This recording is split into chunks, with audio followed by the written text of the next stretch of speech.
Kicking off the list at number 10, KV55. Located in the Valley of the Kings in Egypt, Tomb 55, otherwise known as KV55, was found by Edward Arden back in 1907. It was discovered right next to King Tut's tomb, and the reason we call this tomb by a number rather than name is because we really don't know who was inside it yet. Even the walls outside of the tomb, they aren't covered with any hieroglyphs to tip us off or give us any hints. It's just bare, which is kind of eerie. As you walk down the 20 steps towards KV55, you'll notice markings on the entrance, markings that show that the entrance was widened since it was first cut, along with its ceilings being raised higher. So whatever was in there needed the room. The only hint as to who was buried remains on the walls. One hieroglyph remains, and it was discovered in 1907, and it translates to, "The evil one that shall not live again."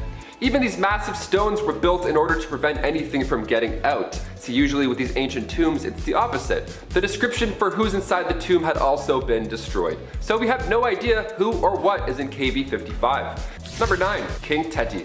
The Pyramid of Teti was built for the first ruler of the 6th dynasty, and while it's not flashy or massive as these other pyramids, the insides contain the oldest writing in the religious world. Pretty insane. Now these texts go back to 2400 BC, way back when we used, BBM. The pyramid texts were specifically written so that this King Teti could ascend to the heavens after his death. There are spells and incantations meant to free the king's soul and arrive in the cosmos, more specifically for Teti to become a star in the sky and then join Osiris and Orion in the God Squad. There's even instructions on how to preserve the body and travel to said heavens. World's oldest instruction manual for the win. Number 8, Queen Nefertiti. After a scan was done on King Tut's tomb, there were cracks found on the north and earth walls. East, Taylor, east, not earth.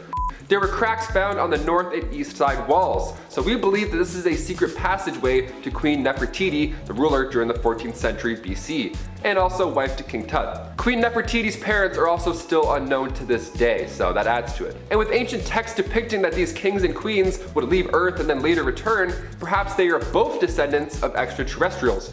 And this flying sun disk that they worshipped was not the sun, but rather a winged alien ancestor. Number 7, Dozer. For this one, we're looking into some bull worshipping, so grab your red scarves and start waving them around.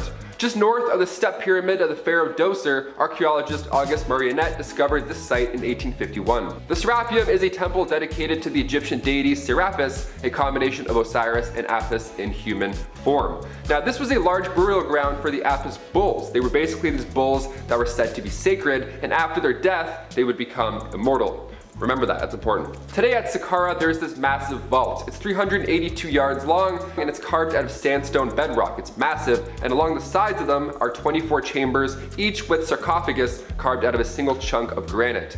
Now inside these boxes were animal remains, just bones and all. But back then in those times, you weren't allowed to break up any bodies. That was a no-go. You had to mummify them. So how are these tombs built, first of all, so perfectly, weighing over 80 tons, and where do these bones come from?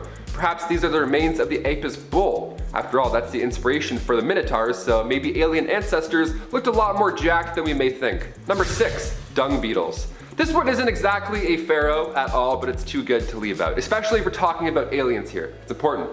Dung beetles, also known as scarabs, are the only species in the entire world that follows the Milky Way. Think about that for a second.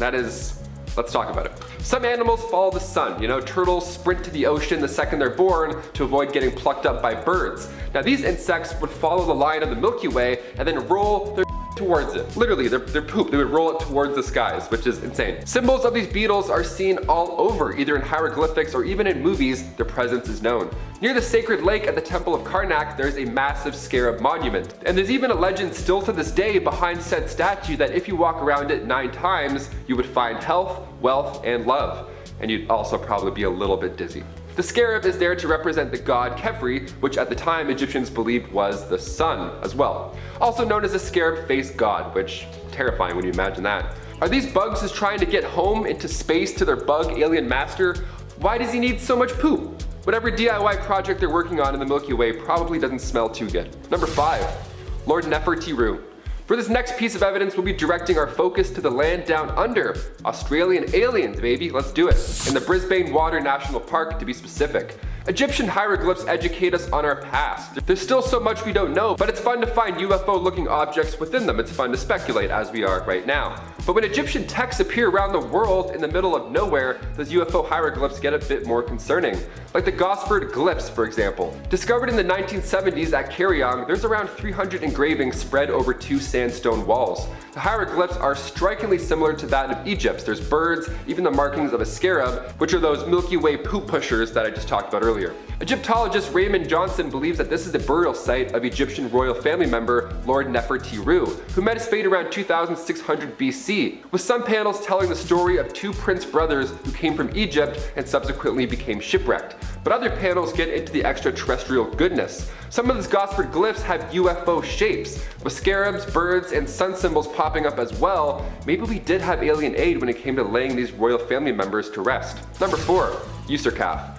Remember earlier when I was talking about those extremely heavy granite coffins? Well, the Sun Temple in Egypt may give us more alien clues as to their purpose. Discovered in 1842, this was the base of a giant monument that apparently used to stand over 150 feet tall. Built by the pharaoh Userkaf, founder of the 5th dynasty of Egypt, the temple translates to stronghold of Ra. Ra being the sun god. This temple at Abu Ghraib was home to one of the world's largest monoliths, and its purpose may blow your mind. This obelisk was built out of granite. Now they made things out of granite back then because it contained quartz. Quartz, due to piezoelectricity, was able to convert the Earth's vibrations into energy. Nikola Tesla did something similar. He figured out standing waves, which was the ability to pass energy through the air. Perhaps these granite monoliths were used to teleport people or goods. That would explain the last point about those Australian glyphs. To be fair, I have zero idea how Bluetooth works either. Alien airdropped in Egypt. I'm here for this theory.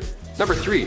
Khufu. In order to become a god in the afterlife, these kings would build massive temples or pyramids. The Giza pyramids were built over 4,500 years ago, and to this day, they draw in about 15 million visitors a year. Pharaoh Khufu's is the largest pyramid in Giza, and it was the first pyramid that they started to build, obviously taking the longest.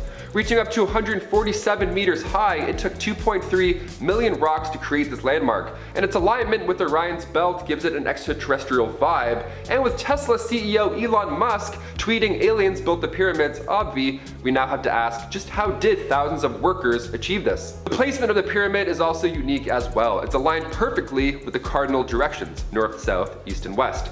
That much accuracy back then with the stars and the earth and the heavens, they must have gotten help from alien friends, or else they had the world's biggest protractor. Number 2. King Tut. Only a few years after King Tut's tomb was discovered in the Valley of the Kings, archaeologist Howard Carter found 2 daggers that were buried with said king. It's not uncommon to be buried with your goods. It's why Egyptians would build these tombs in a certain way, so that grave robbers wouldn't snoop around and steal your entire family heritage. It was made so nothing could get out, which is insane. But 2 daggers were found with King Tut, one made of iron and the other gold. Now, with iron being even more rare than gold in the Bronze Age, this was a big deal. And with recent advancements in technology, we were able to use a technique called portable X-ray fluorescence spectrometry, and according to the journal Meteorites in the Planetary Science, the blade is actually made of iron, nickel, and cobalt, suggesting that this material is of extraterrestrial origin. And finally, number 1. The Great Pyramid of Cholula. There are many parallels between Egyptian and Maya civilizations. The 2 cultures are so far apart both in time and distance, and they also never made contact, but both pyramids are made with steps and both have stone serpents. The vault arches are also strikingly similar, and hieroglyphs within share a lot of the same symbolism. These hieroglyphs include advanced mathematics that they say was bestowed upon them also from these sky gods. Was this just one landing site of our alien ancestors? Let us know in the comments below all your thoughts. Kicking off the list at number 10, got a passport. Ramses II is known as one of the greatest ancient Egyptian rulers of all time. He was called Ramses the Great, so that's a good sign already. At a young age, he fought in harsh battles to protect the borders of Egypt, and during his reign, the Egyptian army reached 100,000 men. That's a pretty large army. He was later referred to as the Great Ancestor, and it didn't take long for Ramses II to declare himself a god. It's always fun being like, hey, by the way, I'm a god now. That's how cool I am. 30 years into his ruling, Ramses was ritually turned into an Egyptian god. It was a formal thing. Though it wasn't until 3,000 years later until Ramses would truly soar through the skies. He was buried in his treasure after 96 years of living, and in 1974 he finally started to show signs of aging. Not too bad. He went from being on display to being sent to Paris to get a glow up, to preserve the king's body even longer. Instead of being listed as luggage on the way to Paris, the pharaoh was given an official Egyptian passport for the commute. The government gave a mummy a passport. This is like the first 5 minutes of a horror film. Under occupation, it even said king. And there was even a small disclaimer noting that he was in fact still dead. You can never be too sure, you know? Number 9.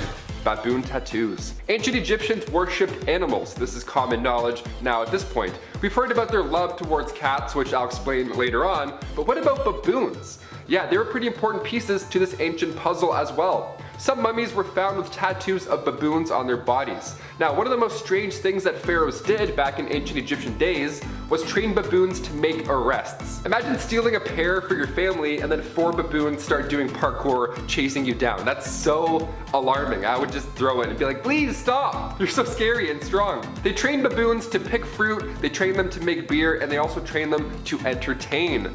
Yeah, these baboons were the life of the party. Their dance moves alone would be reason enough to tattoo one on my arm. So you know what? I get it. Get a Harambe tattoo. I'm like, you know, I see it. I see the similarities. Number 8, worship dung beetles. So worshipping a baboon that dances and makes holiday ales, yeah, I can see how one would worship such a creature. That makes sense. But pharaohs also worship dung beetles, and their reasoning may surprise you. Dung beetles, also known as scarabs, are the only species in the entire world that follows the Milky Way naturally. Animals are born with natural instincts. Sea turtles race to the sea. These guys follow the cosmos. It's pretty wild. It's one thing to follow the sun naturally because it gives off warmth. Sunflowers will literally turn their head to find the sun, which is super creepy, but it's beautiful. These insects would follow the line of the Milky Way and then roll their poop towards it. They'd be like, hello Milky Way, and they just... Hieroglyphs of these beetles are seen all over. Like near the sacred lake at the Temple of Karnak, for example, there's a massive scarab monument. And today, if you walk around it 9 times, you get good luck. And don't worry, you don't have to roll any droppings at the same time. Don't get dizzy, that's all, it's the only rule. The scarab is there to represent the god Khepri, which ancient Egyptians believed was the sun. I grew up thinking the sun was a baby, but that's because I watched Teletubbies, so, you know, depends. Number 7, surprise each other. Cleopatra and Julius Caesar were a pretty beneficial couple, to say the least. Cleopatra would use Caesar's armies, which in turn would allow her to rule Egypt, while Caesar was eyeing down Cleopatra's extreme wealth. They were the perfect pair. She was able to financially support Caesar enough for him to return to power back in Rome, but how did such a perfect pair meet in the first place? Did Cleopatra swipe right?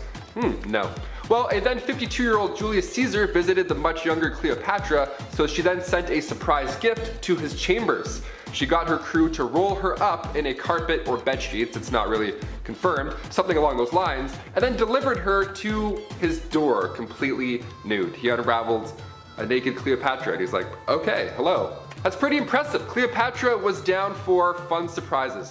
While we don't recommend this as an approach ever, it's one worth mentioning on our list. Number 6, gender reveal parties. We've all seen those videos. A guy goes to hit a baseball, he misses it, the baseball breaks and there's pink dust all around his feet and he starts crying. It's wonderful. Gender reveal parties were quite popular, you know, until they started lighting wildfires. But back in the day, Egyptians had a pretty interesting method for predicting the gender of a newborn. Instead of peeing on a pregnancy test, you would have to use wheat and barley seeds instead. Depending on how those barley crops grew, they could accurately predict the sex of the child. They were right 85% of the time, which is quite impressive back in the day. We went from watering crops to burning them. Hashtag, it's a boy. Number 5, space knife. Only a few years after King Tut's tomb was discovered in the Valley of the Kings, archaeologist Howard Carter found 2 daggers that were buried with the king. Now, like I mentioned earlier, it's not uncommon to be buried with your treasure or belongings. It's why ancient Egyptians would build these tombs in a certain way, so grave robbers can't just sneak in after you pass away and then take all of your goodies. So 2 daggers were found with King Tut, one made of iron and the other with gold. Now, with iron being more rare than gold during the Bronze Age, this was quite a big deal. With recent advancements in technology, we're able to use a technique called portable X-ray fluorescent spectrometry, and according to the journal Meteorites and Planetary Science, the blade is actually made of iron, nickel, and cobalt, suggesting that its material is that of extraterrestrial origin. A blade fell from the sky and now a king has it. That's pretty insane. Also, aliens? Just saying. Number 4, KV55. Also located in the Valley of the Kings in Egypt, Tomb 55, otherwise known as KV55, was found by Edward Arton back in 1907. It was discovered right next to King Tut's tomb, and the reason that we call this tomb by a number rather than a name is because we really don't know for sure who's inside. Even the walls of the tombs inside, they aren't covered with beautiful hieroglyphs to tip us off on their history or their ruling, it's just bare. The only hint as to who is buried remains on the walls. It's one hieroglyph that remains, and it was discovered also in 1907, and it translates simply to, "The evil one shall not live again." That's very scary. That's definitely scarier than Greg was here. I don't know. Even massive stones were built and set up in order to prevent anything from getting out, whereas usually with ancient tombs it's the opposite, so that's pretty scary. The description for those inside the tomb has also been destroyed, so we have really no idea who's in KV 55. Or what. Number 3, ancient Photoshop. When we look back at ancient artwork, we see these kings and queens and they look athletic. They look to be in great shape, when in reality, these pharaohs were probably quite obese. I mean, think about it. If you slam wine and bread all day and you have baboons dancing around, plus a little dab of honey every, 8 minutes, yeah, you're gonna gain some weight. Many of these ancient pharaohs had diabetes, and Queen Hatshepsut, who was alive during the 15th century BC, her sarcophagus shows her as slim and strong, but historians all agree that she was out of shape and extremely unhealthy. Honestly, I would do the exact same if I was there back then. She was ahead of her time. If somebody made a statue for me, I'd be like, yeah, give it an 8-pack, make him extremely jacked and 7'2". Can we do that? Sure, no one's gonna ask questions. I'm Dwayne "The Rock" Johnston, just write it down, please. Number 2, worshipped cats. I am allergic to cats, but I still love them. I still pet them. I ruin my entire night just to get my face right there next to their cute little furry face. But ancient Egyptians, like I said earlier, really loved cats. They respected them, they worshipped them. Even though at the time dogs were respected for being hunters, cats were still considered magical creatures. So if there's ever a cat versus dog argument going on your end of the screen, cats win. I'm allergic and I'm still saying cats win. That's huge. If you had a cat, it means you had good luck. When cats passed away, they too were mummified back in the day. You would think that alone was plenty of respect, but ancient Egyptians and pharaohs went a step further. After their cat died, they would shave their eyebrows off and then mourn until they grew back. That's like 3.5 months of cat depression. That's wild. Next time your friend tells you that their cat passed away, tell them that if they really love them, they'll shave their eyebrows off and then see what they say. Also, you don't have to make your friends shave their eyebrows. Let's leave this one in the past. That's fun. Just be sad with eyebrows. Be like, Number 1, fight a hippo. Egypt's first pharaoh, Menes, although we know next to nothing about his history, there is something there that has historians scratching their heads to this day. At his early time, the pharaoh was setting out to unite all of Egypt under his rule. The time that he ruled as well is considered a rather peaceful time when comparing it to years later. We know that he was well respected, and we also know that after his 63 years of peaceful ruling, he was stomped to death by a hippo.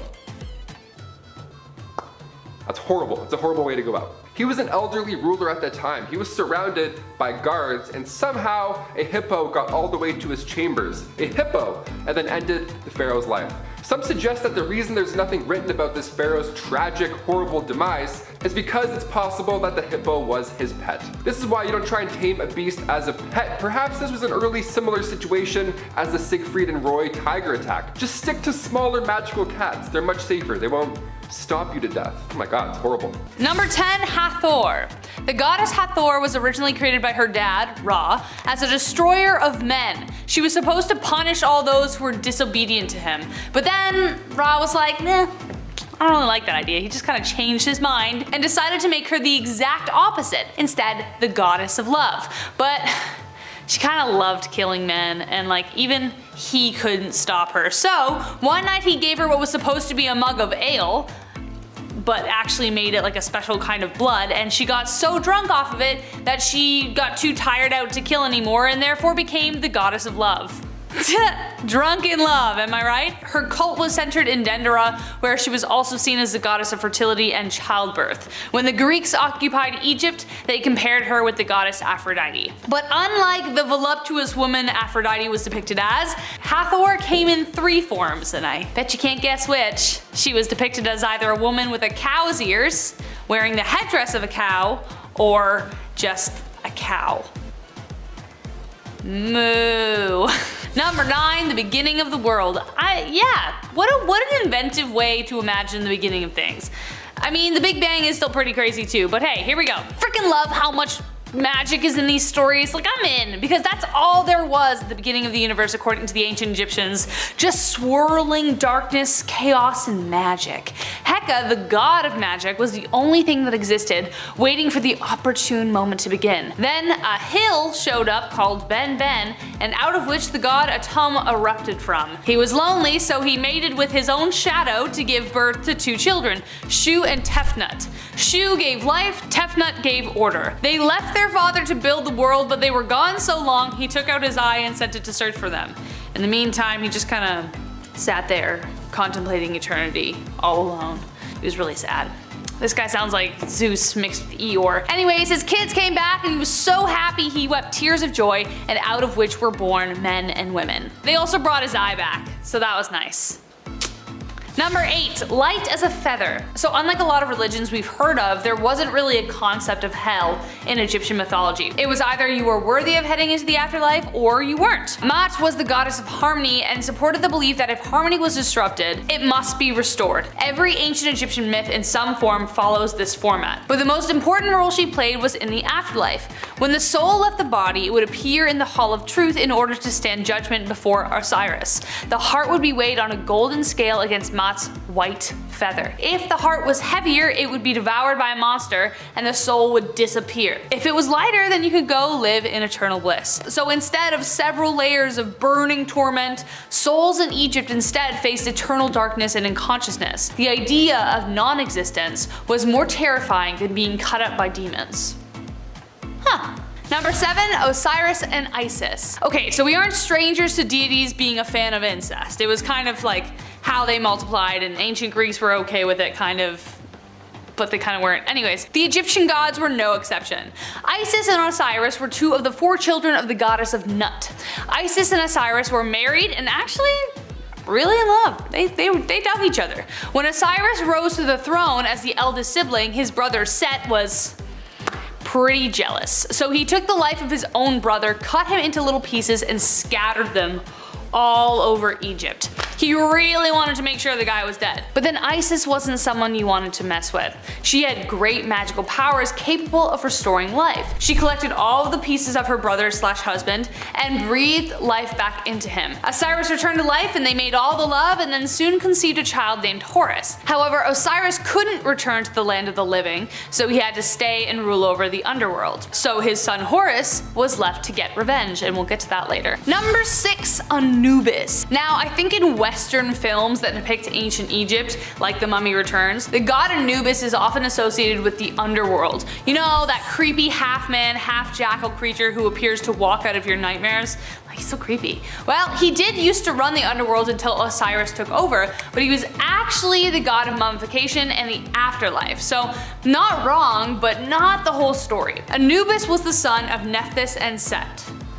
Well, kind of. Nephthys actually never conceived the child with Set. She kind of had the hots for Osiris. So she disguised herself as Isis and made love to him that way, and then Anubis came to life. That may have been one of the reasons Seth attacked Osiris in the first place, as his suspicions rose. But it was actually Anubis who helped Isis piece together Osiris, creating the first mummy. Fun fact, during the Greek rule of Egypt, Anubis and Hermes were seen kind of as the same, the people who ferried the dead to the underworld. Oh, sorry, and a point. Anubis was actually the one who weighed people's hearts, so he used the feather, the thing, you know what to do.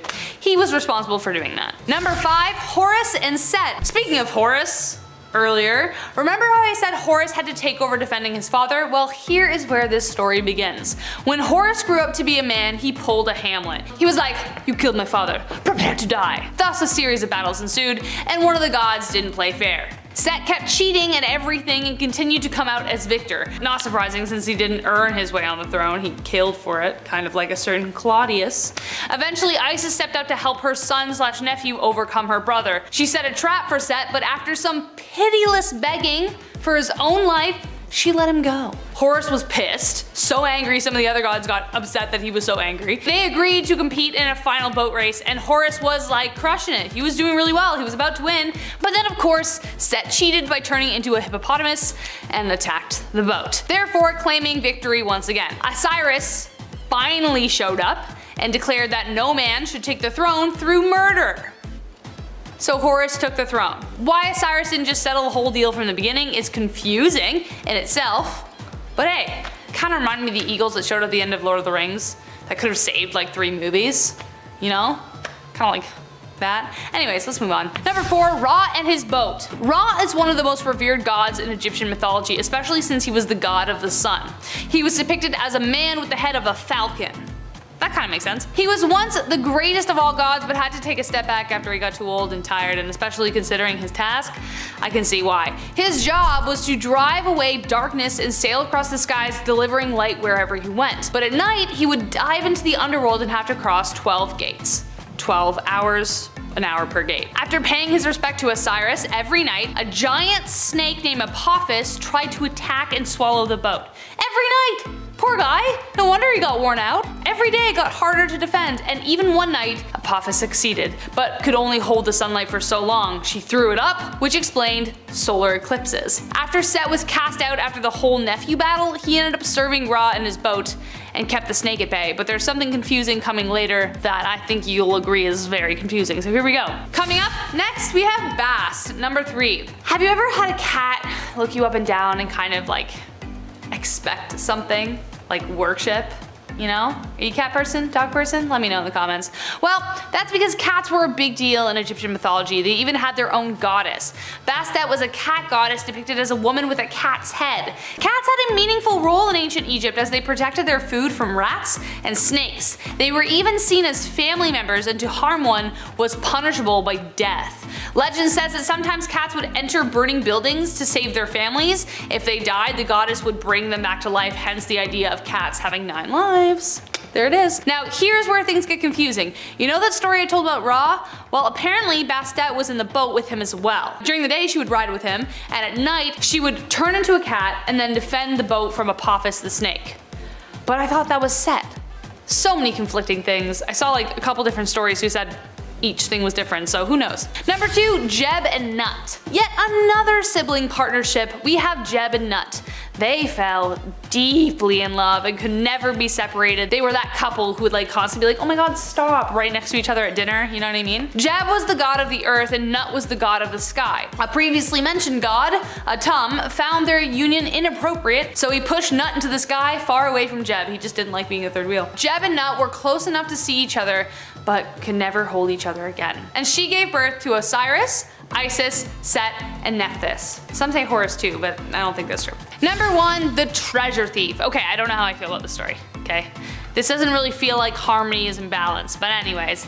The treasure thief ends in a way I really didn't expect, and I'm not sure you will either. Long ago, a great pharaoh with a wealth of riches decided to build a pyramid in which to keep them safe. One of the builders was wise to his plan and decided to find a way to claim them for himself. He built a stone vault with a hidden entrance covered by a slab so he could get to the riches. But unfortunately, he fell ill before he could return, so he told his sons of his plan. The sons headed to the pyramid in the dead of night, following their father's order. But unbeknownst to them, the pharaoh had laid booby traps and one brother was caught in one. Not wanting to be found or interrogated, revealing his other brother, he told his brother to chop his head off. Ugh, that he did. Loyalty? I don't know. The pharaoh, upon finding the body, hung it up in the town square in the hopes of like weeding out whoever's it belonged to.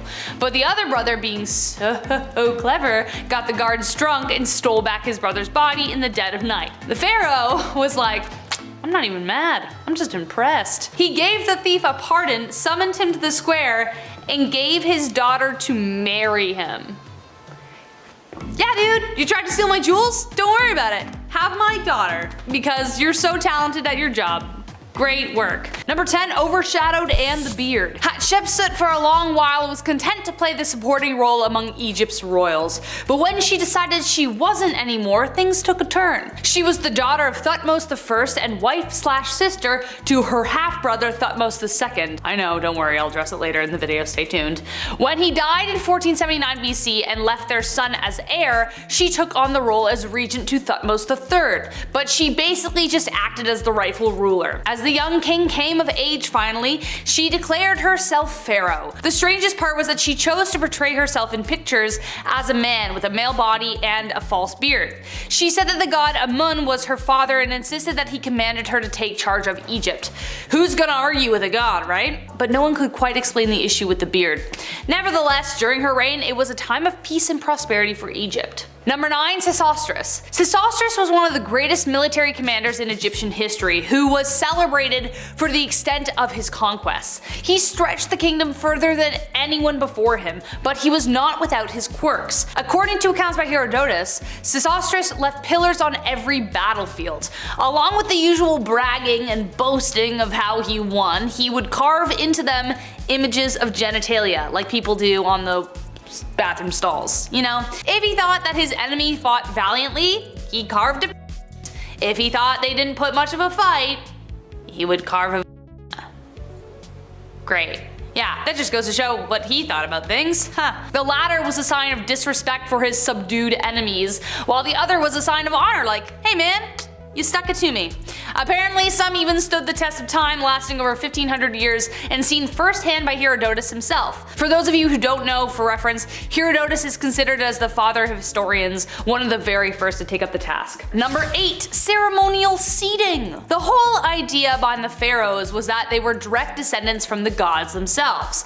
Therefore, they too had deific powers and had the capability of restoring life to the land. The Nile River had significant importance to the people of Egypt. It provided fertile soil and water irrigation. It was pretty awesome. In order to ensure its abundance would continue, pharaohs would organize a festival where they would ceremoniously fill it with their seed. Yeah. Some historians believe that this was in honor of the creation story of how life came to be, and therefore it was kind of like a fertility festival. Crowds would gather at the Nile and await the arrival of their pharaoh. They would then disrobe and give their pleasure into the river to ensure its bounty. Some historians say it was just the pharaoh who did this, while others say that the men joined in after. Evidence still remains pretty slim as to whether this really did happen, so take this one with a grain of salt, but that's not to say that there isn't any evidence at all that it did happen. So there. Number 7. Deliver me naked. Cleopatra is known as one of the most beautiful women in history, but this could be due to how she used her feminine wiles to get what she wanted. Her beauty and cunning became renowned as a result. While other queens, like the one I mentioned before, concealed their beauty, Cleopatra was all about showing it off, cause girl, if you got it, flaunt it. In order to help secure the political ally and power connected to Caesar, Cleopatra knew how to make an entrance and knew how to win over a guy. It's pretty easy. He was around 52 when they met, and the Egyptian queen was just like 20 and in her prime, so she looked great. She smuggled herself into Alexandria, where Caesar was staying, had her servant tie her up in a bed sack, naked, and carried indoors to Caesar, and she was like, have at her, buddy. In other words, she wrapped her naked body in a carpet, made Caesar's jaw drop to the floor, and secured one of the most beneficial unions on the spot. Honestly, not really messed up. Kind of badass. Honestly, just do your thing. Work it, girl. I dream of having that confidence with my clothes on. You know what I mean? Go girl, you got this. You get that empire. Number 6. Cats and the Battle. Ancient Egypt would have welcomed the film adaptation of Cats, unlike the rest of the world, with open arms, and probably would have built a shrine to it. Giant human cats eating human cockroaches would be revered. Bottom line, cats in ancient Egypt were worshipped and treated like family. It was considered a crime punishable by death to harm one due to the belief in the goddess Bastet. One pharaoh even risked losing a battle because of cats themselves. The Battle of Pelusium of 525 BCE between Pharaoh Psamek III and the Persian king Cambyses II resulted in the first Persian conquest of Egypt, all because of cats. Cambyses took advantage of the cat-loving side of Egypt and used hostages of cats and animals as leverage. So they were just kind of like, well, we can't fight if the cats are let loose. What are we gonna do? We can't kill the cats, and that's how they lost that battle. Number 5. Honey-coated. Who here hates bugs bothering them in the summer? Unless they're a bumblebee, because we love bumblebees here, right guys? But me too. No one likes the buzzing of bloodsuckers nipping at your skin while you're chilling out on the beach or barbecue. Well, guess what? Egyptian pharaohs hated it too, except they didn't have bug spray. So what did they do? Well, you know the phrase, you can catch more flies with honey than vinegar? Well, they took that literally. Conveniently, they had servants around them at all times, so to help with the bug problem, they covered them with honey so as to distract the bees and the bugs. So as the pharaohs lounged on the sand or wherever they were, their dutiful servants took on the job of taking on the bug bites. King Pepe, for instance, had a dedicated slave in his entourage who endured it every day, poor guy. It was so effective that he had one designated in each room. Poor guys. Number 4, assassins. This wasn't necessarily something that he did, but something that happened to him that was pretty messed up. As you can guess from the title, it involved assassins. Ramses III had a lot on his plate during his reign. There were this group of seafarers trying to destroy everyone, the tomb builders did their first labor strike over wage delays, I get you, the economy was deteriorating, weather was devastating food production, things were corrupt as hell, and on top of all this, his secondary wife, Ta, hated his guts. She, along with a dozen members of his harem, the head of the treasury, a military captain, a butler, the butler did it, and the chief royal chamberlain, hatched an assassination plot. In 2012, researchers used a high-powered CT scanner on Ramses' mummy and saw a massive throat gash covered by an amulet said to have healing powers. The researchers summarized that an assassin cut through Ramses' esophagus and trachea, killing him practically instantly because he probably would have just let out that fast. Some other research suggests that this happened before the other assassination plot unraveled, but either way, not a good way to go. Number 3, till death do us part. Remember that thing I mentioned at the beginning? Well, if you were a servant to a pharaoh in ancient Egypt, you were hoping that your dude lived a long time because once they bite the dust, so did you. Now keep in mind, ancient Egyptians believed strongly in the afterlife, so when you died, you didn't just disappear, you literally just traveled to another world. That's the whole idea behind religion anyway. The discovery team organized by NYU, Yale, and the University of Pennsylvania discovered macabre evidence of this tradition. While excavating the mortuary ritual site of Pharaoh Aha, they found 6 graves not far from his tomb. They were skeletons of court officials, servants, artisans who appear to have been sacrificed to serve the pharaoh in the afterlife. Aha's successor, Djir, had more than 200, which are also presumed to be sacrificial burials as well. Number 2, marrying your siblings. Again, remember the thing I mentioned before and now I'm actually getting to it? I promised, and here we are. Not so long ago, it was normal to court your very own cousin, but today that would be considered a very large taboo. I'm not gonna lie, it gives me the skippies, okay? I don't like imagining even marrying any of my cousins, that's weird to me. But the ancient Egyptians took things even farther, or should I say brought it closer, by marrying their very own siblings. Hey, that's one way to guarantee that the line will stay in the family. But knowing what we know about the genetic pool being too close and the complications that can arise, there's things that can go wrong. But nevertheless, it happened. DNA testing from King Tut's corpse revealed that he was a product of a union between 2 siblings. Pharaohs believed that they were descended from the gods. Therefore, keeping it in the family was crucial in maintaining that bloodline. King Tut even married his own half-sister, same dad, when he was just 10 years old. However, generations of inbreeding resulted in a bone disease that got more severe each time. Cleopatra also married her own brother as well. That was a whole thing, and then she met Caesar and that whole thing we talked about, yeah, that thing. Let's move on. Number 1, Akhenaten. One of the most polarizing figures in Egyptian history, Akhenaten tried to get rid of religion and as a result they got rid of him. Akhenaten earned the title of heretic king and a recent discovery has revealed that his deeds might have been a lot darker. Akhenaten came to power in the 1350s and reigned for around 17 years. He is known for creating a new religion surrounding Aten, who was generally represented as a sun disk. Sometime around his 4th year, he started sending out agents to erase names and images of certain gods from existing texts and monuments. Around the 5th year, he claimed to discover the location of the new royal city and moved Egypt's capital from Thebes to Akhetaten, today known as Tel El Amarna. There, his people suffered greatly under slave labor, with bodies being uncovered younger than 20, many with bones broken, spines broken, along with evidence of severe malnutrition. When the pharaoh finally passed, his tomb remained unfinished and his name was stricken from the history books. At least now, we can see why. Number 10, false doors. Okay, right off the bat, imagine searching for a lost Egyptian tomb, alright? Imagine you've spent years of your life dedicating to this research and then you find a door. You find an entrance carved into the wall and this is it. What lies beyond? It's time. You try and carefully open it with a team of archaeologists, but it won't budge because it's a fake door. It's a false door. Yeah, just a Looney Tunes door. Somebody juked you out 4,500 years ago. Gotcha. Their spirit's been waiting that long to be like, nice, idiot. All right, we can go. We're good. False doors in Egyptian tombs were quite common in ancient Egyptian times. But if we look elsewhere throughout history, we find false doors in ancient Rome, in both tombs and the interior of homes, so that ought to be confusing for any house guests back then. It's also important to note that Egyptian culture was influenced by Mesopotamian architecture, so we've had fake doors around for a while now. A lot of confusing people for thousands of years. Ancient Egyptians believed that these false doors were a connection to the dead, and that spirits were able to travel here and there throughout living and death. Most false doors can be found on the West Wall because Egyptians believed the West to be the land of the dead. Number 9. The Tomb of User. Back in March 2010, the Egyptian Supreme Council of Antiquities released this photo. This 6-foot-tall slab of pink granite was carved over 3,500 years ago, and this door was found near Karnak Temple in Luxor, and originally it belonged to the chief minister of Queen Hatshepsut back in the 15th century. Now, User was a high-ranking official and held the position of vizier for 20 years at that time, so in turn, he got his own fancy tomb located on the west bank of the Nile. Remember, Egyptians associate the West with the land of the dead. That's going to come in quite a few times in this video. The actual slab of granite, this door, was found far away from its home. It had been moved thousands of years later and ended up in an ancient Roman-era building.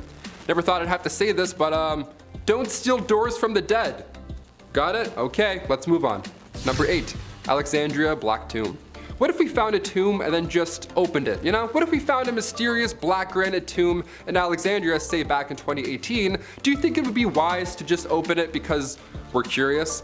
Spoiler alert, we opened it and it was exactly what we thought it was going to be. When archaeologists found this massive tomb untouched for over thousands of years, on one hand, yeah, that's a feat in itself, but us humans, we're curious creatures. We just gotta just a little peek just to see who's in there. I mean, after all, it could be Alexander the Great, right? That's the whole point of all this. Egyptian news outlet El Watan reported that the tomb was lifted only a few centimeters before every official involved at that construction site just fled the scene. They straight up just ran away. It smelled that bad. Mustafa Waziri, Secretary General of the Supreme Council of Antiquities, this guy put his entire head in the tomb just to show us that it's safe. That's great. I mean, you could use your hand, maybe even a foot, I guess, just a little foot dip, but straight to the head dipping? Come on, Mr. Waziri, be smart about this. Number 7, Valley of the Kings.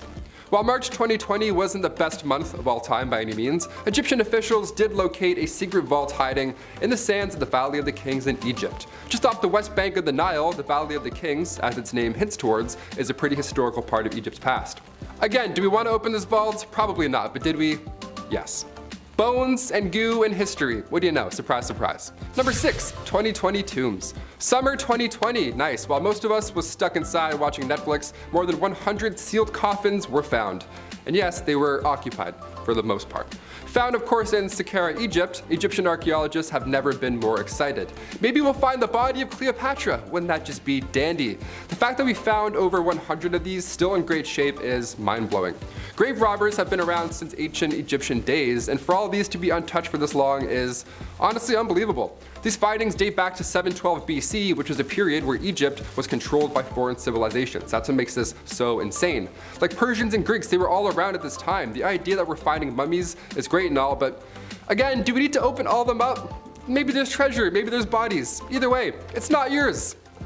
Am I insane? Maybe I'm insane. Do we need to find Alexander the Great this badly that we're willing to disrespect this many souls in the process? Number 5, Luxor Tomb. We've been saying 2,500 years ago, and don't get me wrong, that's an awful long time to go. But in 2014, archaeologists discovered a 4,000-year-old tomb from the 11th dynasty, tucked away in Luxor, Egypt, of course, as this list says. Spanish archaeologists found a tomb belonging to a leader from the 11th dynasty, and it's pretty obvious that this was somebody from the royal family or somebody who was a high-ranking official, because at the time, Luxor was the capital city of ancient Egypt. And officials also believe this tomb could have been used as a mass grave. The important thing to note here is that the tomb had also been used during the 17th dynasty because tools and utensils from that later time were also found in this grave. We're gonna find a spork in 5,000 years and be like, ah yes, ancient tools, interesting. Number 4, 210 sarcophagi. So we thought it was a pretty big deal when 160 bodies were recently discovered in Egypt. This was back in September 2020. Over 160 coffins were found. Wild, right? Well, those are rookie numbers, turns out. For this one, archaeologists found 210 sarcophagi near Queen Nefertiti's funerary temple in the city of the dead, Saqqara. Yeah, there were over 160, surprise. Maybe next time you check in with us, that number will be even higher. Who knows? Hopefully, / maybe hopefully not. I don't know how I feel about this. This was January 2021. We probably would have seen it on the news, but that was when 768 people were storming the Capitol, so the news was a bit busy, I guess.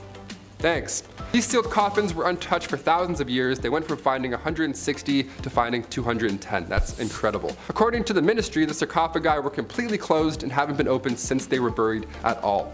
They opened a few though, of course, just to analyze and display them, but that's it. Yeah, leave the rest. I'm not focused on ancient curses or Brendan Fraser having to come out and save the day. Just let dead people lay where they are. Let them rest. The amount of effort gone into hiding and preserving their memory alone, I mean, look how long it's taken for us to even find these things. It's almost like they didn't want to be found. Number 3, the ancient curse. The walls of some of these tombs have warnings from the gods, which is a lot. One of them warning trespassers that the gods will wring their neck like that of a goose. Also, if I walked into somebody's property now and it said trespassers' necks will be wrung out like a goose, I would turn back. I wouldn't want to investigate further. I would just walk away. You don't need to be an ancient god to get that message across, you know what I mean? But inside the found tomb of the Vizier Enkamor, a pharaoh's official from 4,000 years ago, a curse was written. Buried in a mastaba, an above-ground massive tomb, was this warning. Might do against this, my tomb, the same shall be done to your property. It also warns of the Vizier's knowledge of secret spells and magic, and threatens to fill impure intruders with a fear of seeing a ghost. Yeah, there's that, or beware of dog. I don't know, you can pick which is more impactful on your property, sure. Number 2, the animal tombs. This tomb was found, as you may have guessed, in the Valley of the Kings. You're getting good, nice. But this one doesn't sound like the rest. I mean, for starters, it's a number rather than a name. What in the Elon Musk is happening here? Whose name was a number, huh? KV52 was discovered in 1906 by Edward Ayrton. Tomb KV50, KV51, and this one, KV52, they all form a group referred to as the animal tombs.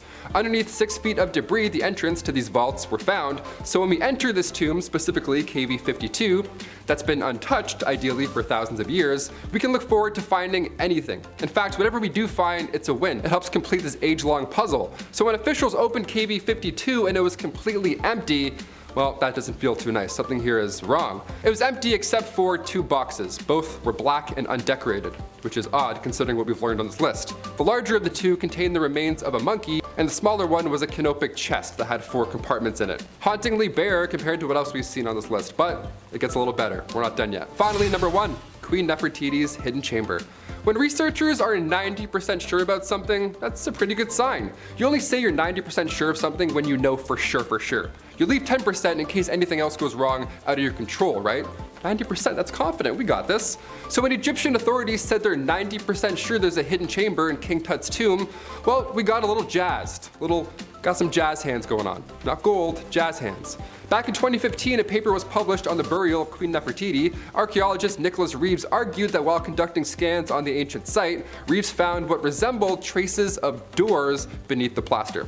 Now, it's been considered previously by archaeologists that King Tut's mask, having ear piercings and all, suggests that at that time, that tomb and that death mask was actually meant for Queen Nefertiti, not King Tut. But because King Tut died suddenly when he was 19, plans had to quickly change. 90% sure is good enough for me. What do you guys think? Comment down below all your thoughts. Number 10, mummies. This should come as no surprise to anyone, but yeah, mummies. While not the first and not the last civilization to mummify their friends and family, ceasing to exist, they are probably most known for it. Well, that and maybe the pyramids. The pyramids are pretty cool, I guess. The process of mummifying or preserving the body was thought to be important for the soul during the afterlife. If the vessel or your body was not intact, then your soul could get lost. Therefore, if you want the pharaoh to live forever in the afterlife, then you must pickle and preserve the mighty king. I don't want my soul getting lost. Number 9, 40-year-old's worst nightmare. Despite my best efforts and anti-aging cream, there will come a time when I will be old. Personally, I'm not worried about putting some mileage on. That's life. However, something I am concerned about is the effects of aging. Have you ever just noticed that you ain't as limber as you used to be? You get tired easily. And if you have more than 3 beers, you have to lay down for 3 days. However, something that happens to a lot of men reaching their 40s is a little trouble in the bedroom. This was an issue in ancient Egypt, except sadly, there wasn't a messed up process to fix impotence. I know, right? That's crazy. You thought I was gonna say something weird like wrap a snake around it or something. But no. When in modern times the cute waitress at the golf clubhouse just doesn't get your blood pumping anymore, you could reach for a small blue pill that everybody knows.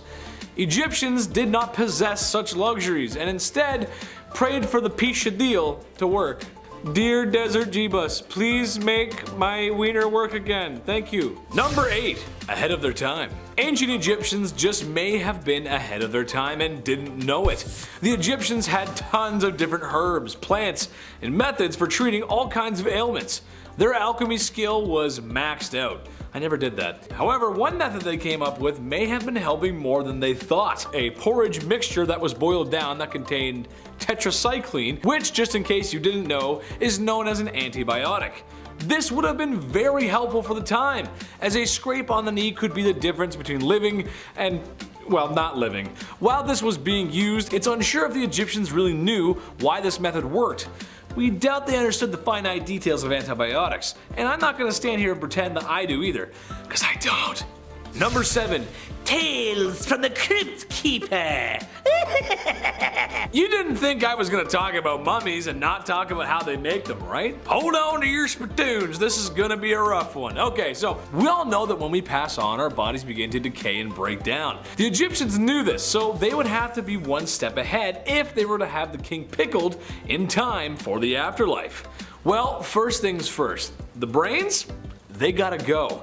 They would remove the brain with a large spike and sort of mash it up there and well, then they drain the contents from the nose, which that is just disgusting. Stomach, colon, and lungs, well, those won't be needed in the afterlife either, so they gotta go too. But the heart stays though.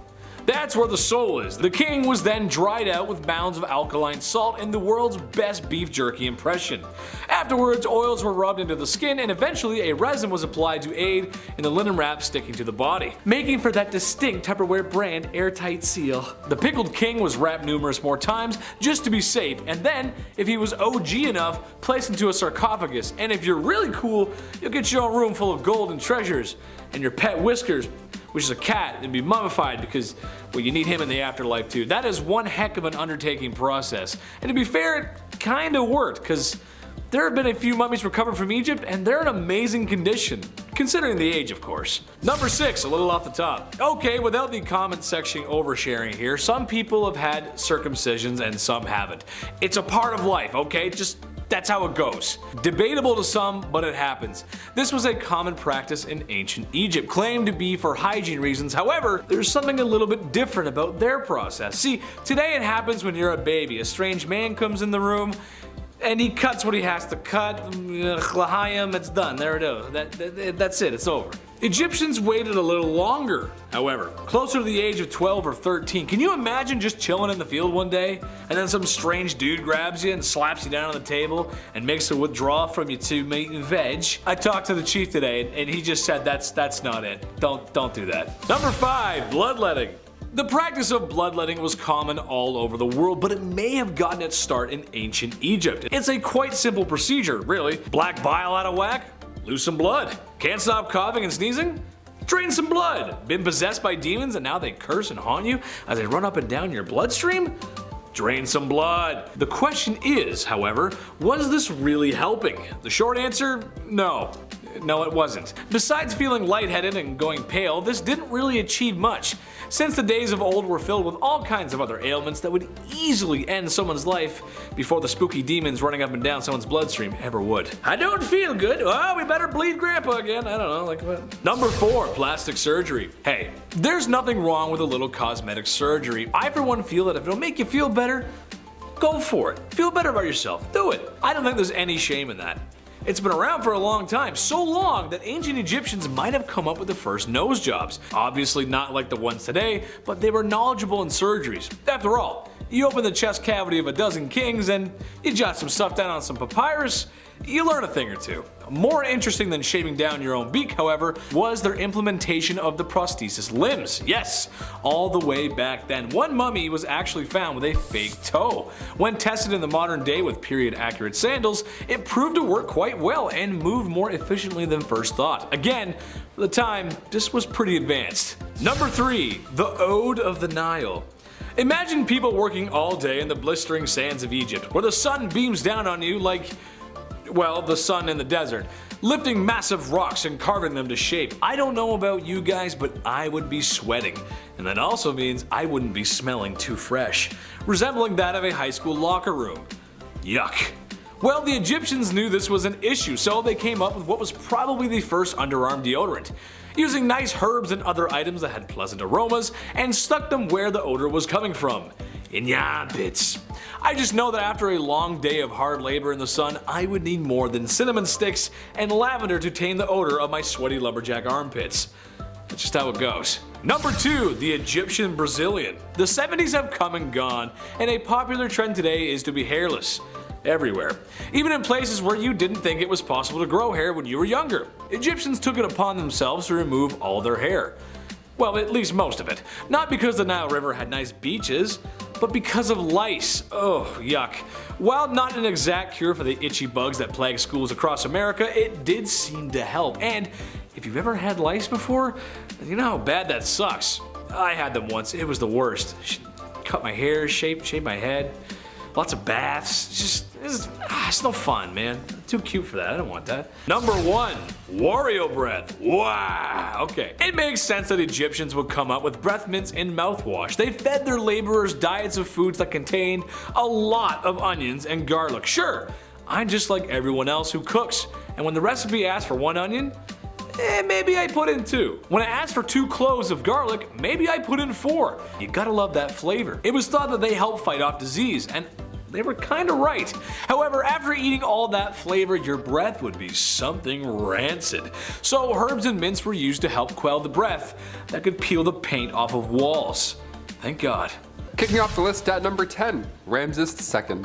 Ramses II, part 2, you see what I'm doing here.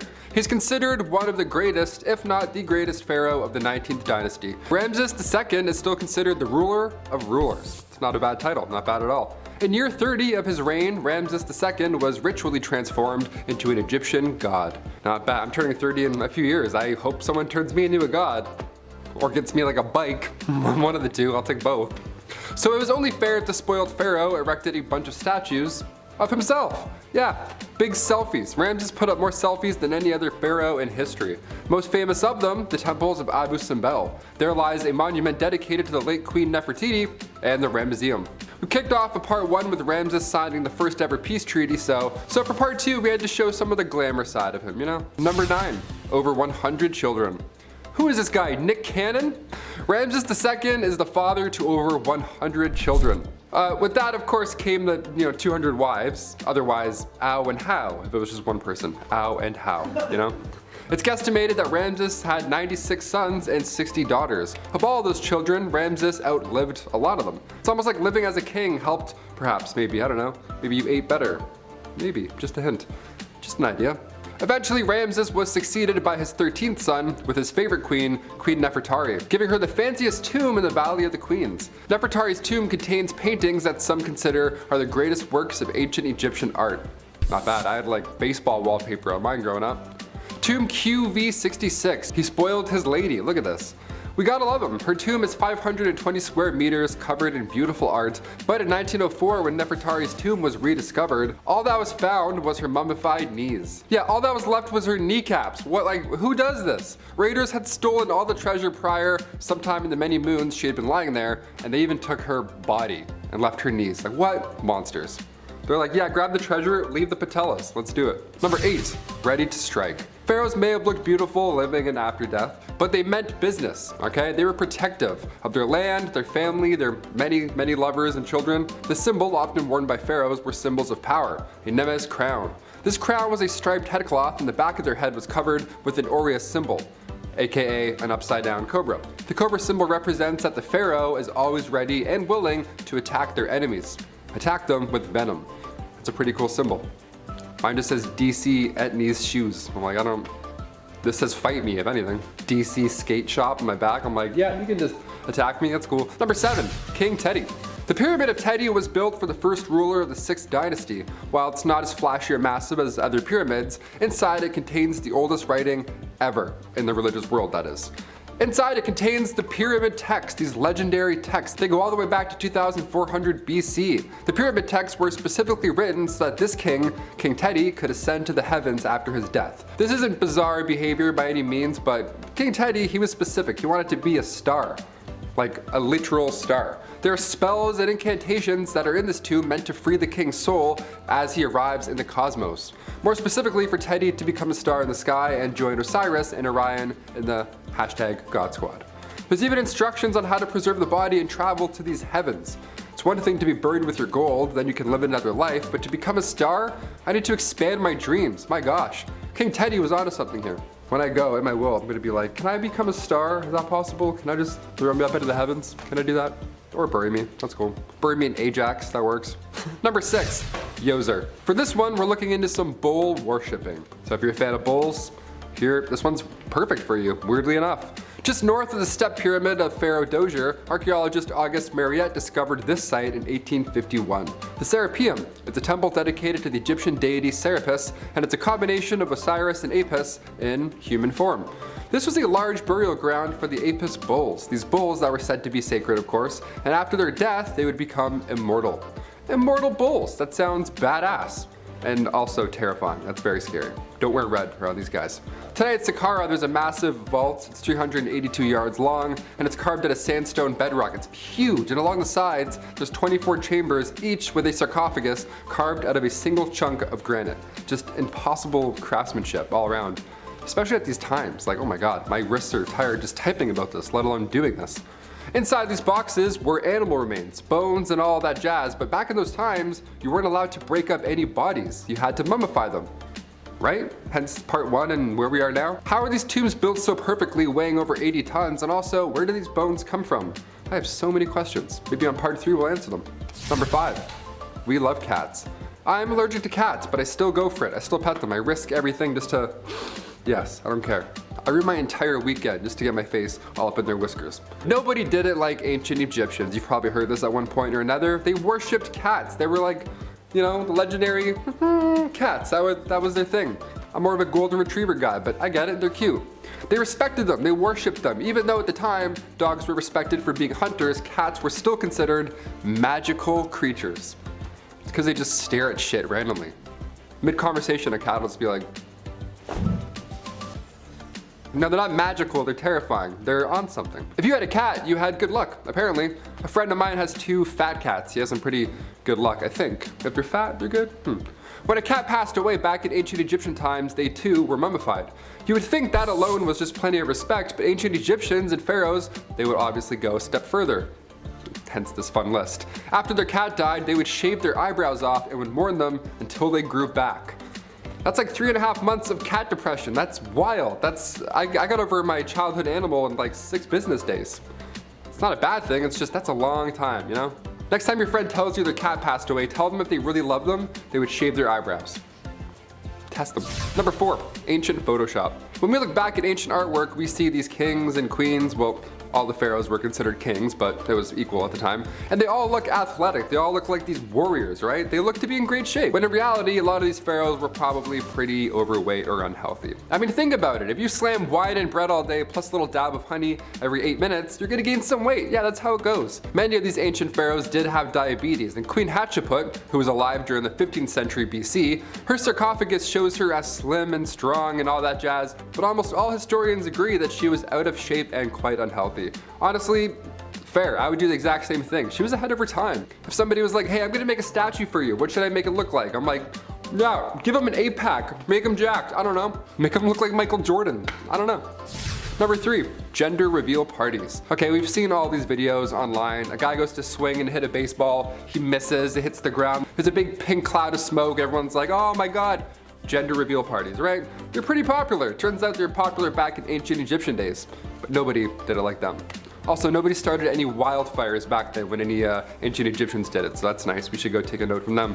Back in the day, Egyptians had a pretty interesting method for predicting the gender of a newborn. You would have to use wheat and barley seeds. You would have to pee on them, and then however it grew, that would determine the sex. I would feel bad. First of all, I'd be like, hi, we're curious, don't mind us. Just gonna pee on your crop, sir.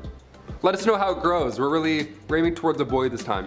We have 96 girls, so we're gonna try a couple of boys. Yeah, depending on how the crops grew, they could accurately predict the sex of the child, and it worked a lot of the time. It's pretty wild. We went from watering crops to burning them down just to find out a gender. Hashtag it's a boy. Number 2, more tattoos. More tattoos for number 2. We love it. You guys saw what I did. Ancient Egyptians worshipped animals. We talked about that, the whole cat stuff and the whole hippo situation in part 1, that was violent. But what about baboons? Did they get any love? Baboons, I say it weird, baboons, baboons. They were pretty important pieces to this ancient Egyptian puzzle. Some mummies were found with tattoos of baboons on their bodies. One of the most strange things pharaohs did back in ancient Egyptian days was train baboons to make arrests.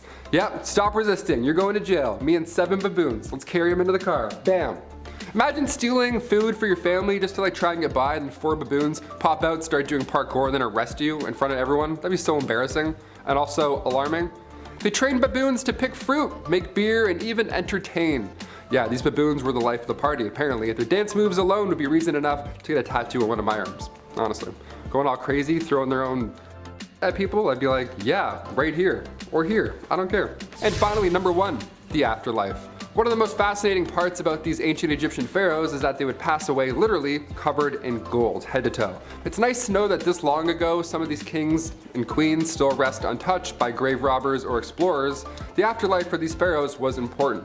And as soon as they take on the throne, work is immediately underway on their tomb. That's a little grim when you think about it. It's like, hey, congratulations, we're gonna start making where you're gonna be buried. It's like, thanks, I think. These monuments took time, but they were built to last, and clearly they have. Pharaoh's eyes were painted black with coal. They did this so that they would look like the god Horus after they passed on. Number 10, bowling. Where would we be as a species if we didn't spend the entirety of the 1990s in bowling alleys and arcades? In later years, they seem to have fallen out of style, and for the life of me, I can't figure out why. Where else for $20 a person can you spend time in a large building with the heat on, and the youngest people besides you and your friends is a league of retiree bowlers saying questionable things in the lane beside you? A blue carpet with planets and rocket ships has the same amount of character as the musky clown shoes you wear as you approach the snack stand. A waft of radioactive nacho cheese assaults your nose as the bubblegum chewing student behind the counter asks if you want another room temperature domestic beer. Nice. The foam and bacteria forming in your stomach is a classic tale of a bowling alley tucked away in a Midwest snow-covered state. Nice. Now, with my colorful depiction aside, let's get to the history. None of that glory would be possible without the Egyptians. Yes, they invented bowling. No nacho cheese and weird animations on the TV, but it was still bowling. The ball was made of rope and leather, or sometimes rock, as were the pins. Throw it at the pins, simple, that's it. That's bowling. Number 9, math. Oh, math. You remind me of a simpler time. A time when I was bawling my eyes out while my dad asked me over and over again, "What is 9 times 3?" Expecting me to come up with the answer under the enormous weight of patriarchal pressure. 27, Dad! It's 27! While the ancient Greeks usually get credit for coming up with mathematics, they actually took it from the Egyptians across the Mediterranean. And then, yes, they improved upon it. The Egyptians used a numeral system that helped them solve equations involving multiplication and the absolutely disgusting fractions. These guys understood concepts such as geometry and algebra, and they were the first civilization to develop and solve second-degree quadratic equations. I don't even know what that means. I wonder if there was ever a little ancient Egyptian boy who got yelled at the ancient dinner table by his ancient father about finding the circumference of a circle in the middle of the night. Probably. Number 8, papyrus. I heard Egyptians like paper. Well, you're gonna be doing a lot of paper rolling when you're living in a van down by the river. Huh, strange. I think I've heard that somewhere before. Yes, the Egyptians gave the world papyrus, which eventually would become paper. Writing stuff down before this was very difficult. It was inscribed in clay or stone tablets. That's hard. How is a stenographer supposed to do their job? Or when you get mad at an office printer for not working, you can't just break the tablet. We've all been there before, and if I were to make a list of the most important inventions of all time, paper would be on that list. Number 7, Black ink. So you make papyrus paper, but what the heck are you gonna use to write on it? Ink. You're gonna use ink. Obviously. That's right, the ancient Egyptians actually invented ink. Now, they weren't the only ones, the Chinese also invented ink around the same time as well. But this video ain't about them. The ink used by the Egyptians was made from soot and ash from burning wood or oil mixed with water. Some of their inks even contained lead that would help ancient Egyptians bind the ink to the paper. But they didn't just use black. They had red inks made from iron-based compounds as well as blue, green, white, and yellow. It was a colorful place, and they were likely a colorful people. Number 6, the haircut. A little off the top, Ramses. Honestly, it's time for me to get a haircut too. Is there any mommy out there willing to cut a blue-eyed boy's hair? I wish. I could go for some home cooking too. Anyway, I digress. Yes, the Egyptians very well may have invented the haircut or at least regular grooming practices. Having long hair just wasn't in their culture, and honestly, in the hot sun and sands of Egypt, can you blame them? I don't think so. When I was younger, I used to have my head shaved. I thought it looked good. It kinda did, but the main reason I did it was because it kept me cool. It was functional. It may surprise you that yes, we got hot summers in Canada. So I can understand why the Egyptians did that. That being said, they did manage to keep some of their facial hair because beards are like makeup for men. We just look better with them. We look good. It's a good look. Number 5, the plow. Back in the day when we started to move away from the hunter-gatherer lifestyle to more of a work the land and make a new farm lifestyle, Omari would go out into the field with his hoe and cultivate his land by hand. As you can imagine, this takes a hell of a long time, but we're a problem-solving species. That's why we got to where we are now. Enter the plow and the evolution of agriculture. So basically, you take your 2 favorite oxen and you connect them together, and you connect them to a beam of wood that shoots out behind to the plow handle and to the blade of the plow that would go into the ground and be dragged behind by the ox, breaking up the ground. All the farmer has to do is sow the seed. This simple invention changed everything, and it's still used in places where machinery is just unaffordable. Number 4, the calendar. No one would blame you if in the last 2 years you forgot what day it was. I know after spending a lot of time inside, I forgot what day it was, but every day is a Saturday when you eat spicy chicken wings in your tighty whities. Well, the Egyptians may have had one of the first calendars, and a gosh darn good one too. Their calendar had 12 months and over 300 days. The trouble is, after a while, it kind of got a little inaccurate. They did their best to fix it. I mean, clearly, if you look at the calendar, clearly it's the 5th of, well, I think that looks like 3 men walking in sand. And next month we have a special festival happening. It looks like it'll be a sunny day on the 12th of man with ball on his hat. Hieroglyphs are hard, man. I don't know. Number 3, clocks. Alright, so I'm not going to sit here and tell you the Egyptians invented the modern clock. No. But they did have to tell time, and as any dad or survival guru will tell you, the most reliable way to tell what time of the day it is would be that massive floating ball of plasma in the sky, the sun. Assuming it isn't a super cloudy day or anything.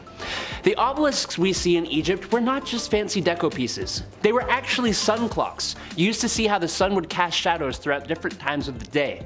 They even used it to figure out which days were longer and shorter. There was an even more interesting clock though, a water clock. It was basically a stone vessel with a tiny little hole at the bottom which allowed water to drip at a constant rate. The water marks spaced out at different levels would tell you how many hours had passed. This one's good because it worked at night and on cloudy days as well. Number 2, mummification. Welcome back to the land of the living, my friend. You've been gone for quite some time. Oh. Yes, the process of mummification, probably the number 1 thing ancient Egypt is known for, maybe besides the pyramids. While not the only civilization of the past to practice this, they kinda ran the show here. Basically, the pharaoh's corpse has to stay fresh so their soul can make it into the afterlife. The heart stays, but everything else is like a furniture after a bad divorce. It must go. The brain was stirred up like a family reunion square dance and drained like last night's punch bowl. But wait, horror fans, there's more. Lungs, liver, bladder, intestines, stomach, kidney, and basically anything you can scoop out with your favorite ice cream scoop is going. But don't toss them out though. Some of these organs were preserved in jars. Makes nice decorations beside the piles of gold found in the tombs. Yes, my liver jars. Oh, yes. Number 1, cosmetic makeup. The ancient Egyptians created makeup as far back as 4000 BC. That's a long time ago. And that's how long we've been obsessed with our looks. Yikes. Their makeup actually served more of a purpose than just looking good though. The eye makeup they used specifically was believed to cure eye diseases, which wasn't true, and would protect them from the evil eye, which, I don't know, could have been true. Kind of like the ink, they would use soot, but they would combine it with a lead mineral called galena to create a black substance they called coal. That's K-H-O-L, not C-O-A-L. They had multiple colors actually. They would make green makeup by combining malachite with galena. Now, if you saw our bizarre beauty products in history video, you probably know that lead, even lead minerals like galena, aren't really great for you. But hey, anything in the name of looking good. Number 10, Tutankhamun. This guy is arguably the most famous Egyptian pharaoh. So what is he doing at the top of the list? Well, King Tut wasn't famous for anything he really did in his lifetime. I mean, he was a young pharaoh, but someone on this list was technically pharaoh since he was 2. No, he wasn't famous for anything he really did. Instead, Tutankhamun's tomb, discovered in 1922, was one of the greatest archaeological discoveries ever. It was almost entirely intact, and his sarcophagus was incredible. Tutankhamun only lived to the age of 20, and how he lost the spark of life is actually still a mystery. He may not have done much other than a lot of religious reforms, but he managed to find another way of living forever. Number 9, Djoser. So, with King Tut, he didn't really do much in his short lifetime. With Djoser, we actually don't really know a lot of what he did. Also like Tutankhamun, it was what he did for and after his departure from life that made him famous. Djoser was responsible for the construction of the limestone step pyramid at Saqqara, the first of its kind. It was a huge architectural achievement. A building that stays structurally sound no matter how big it gets?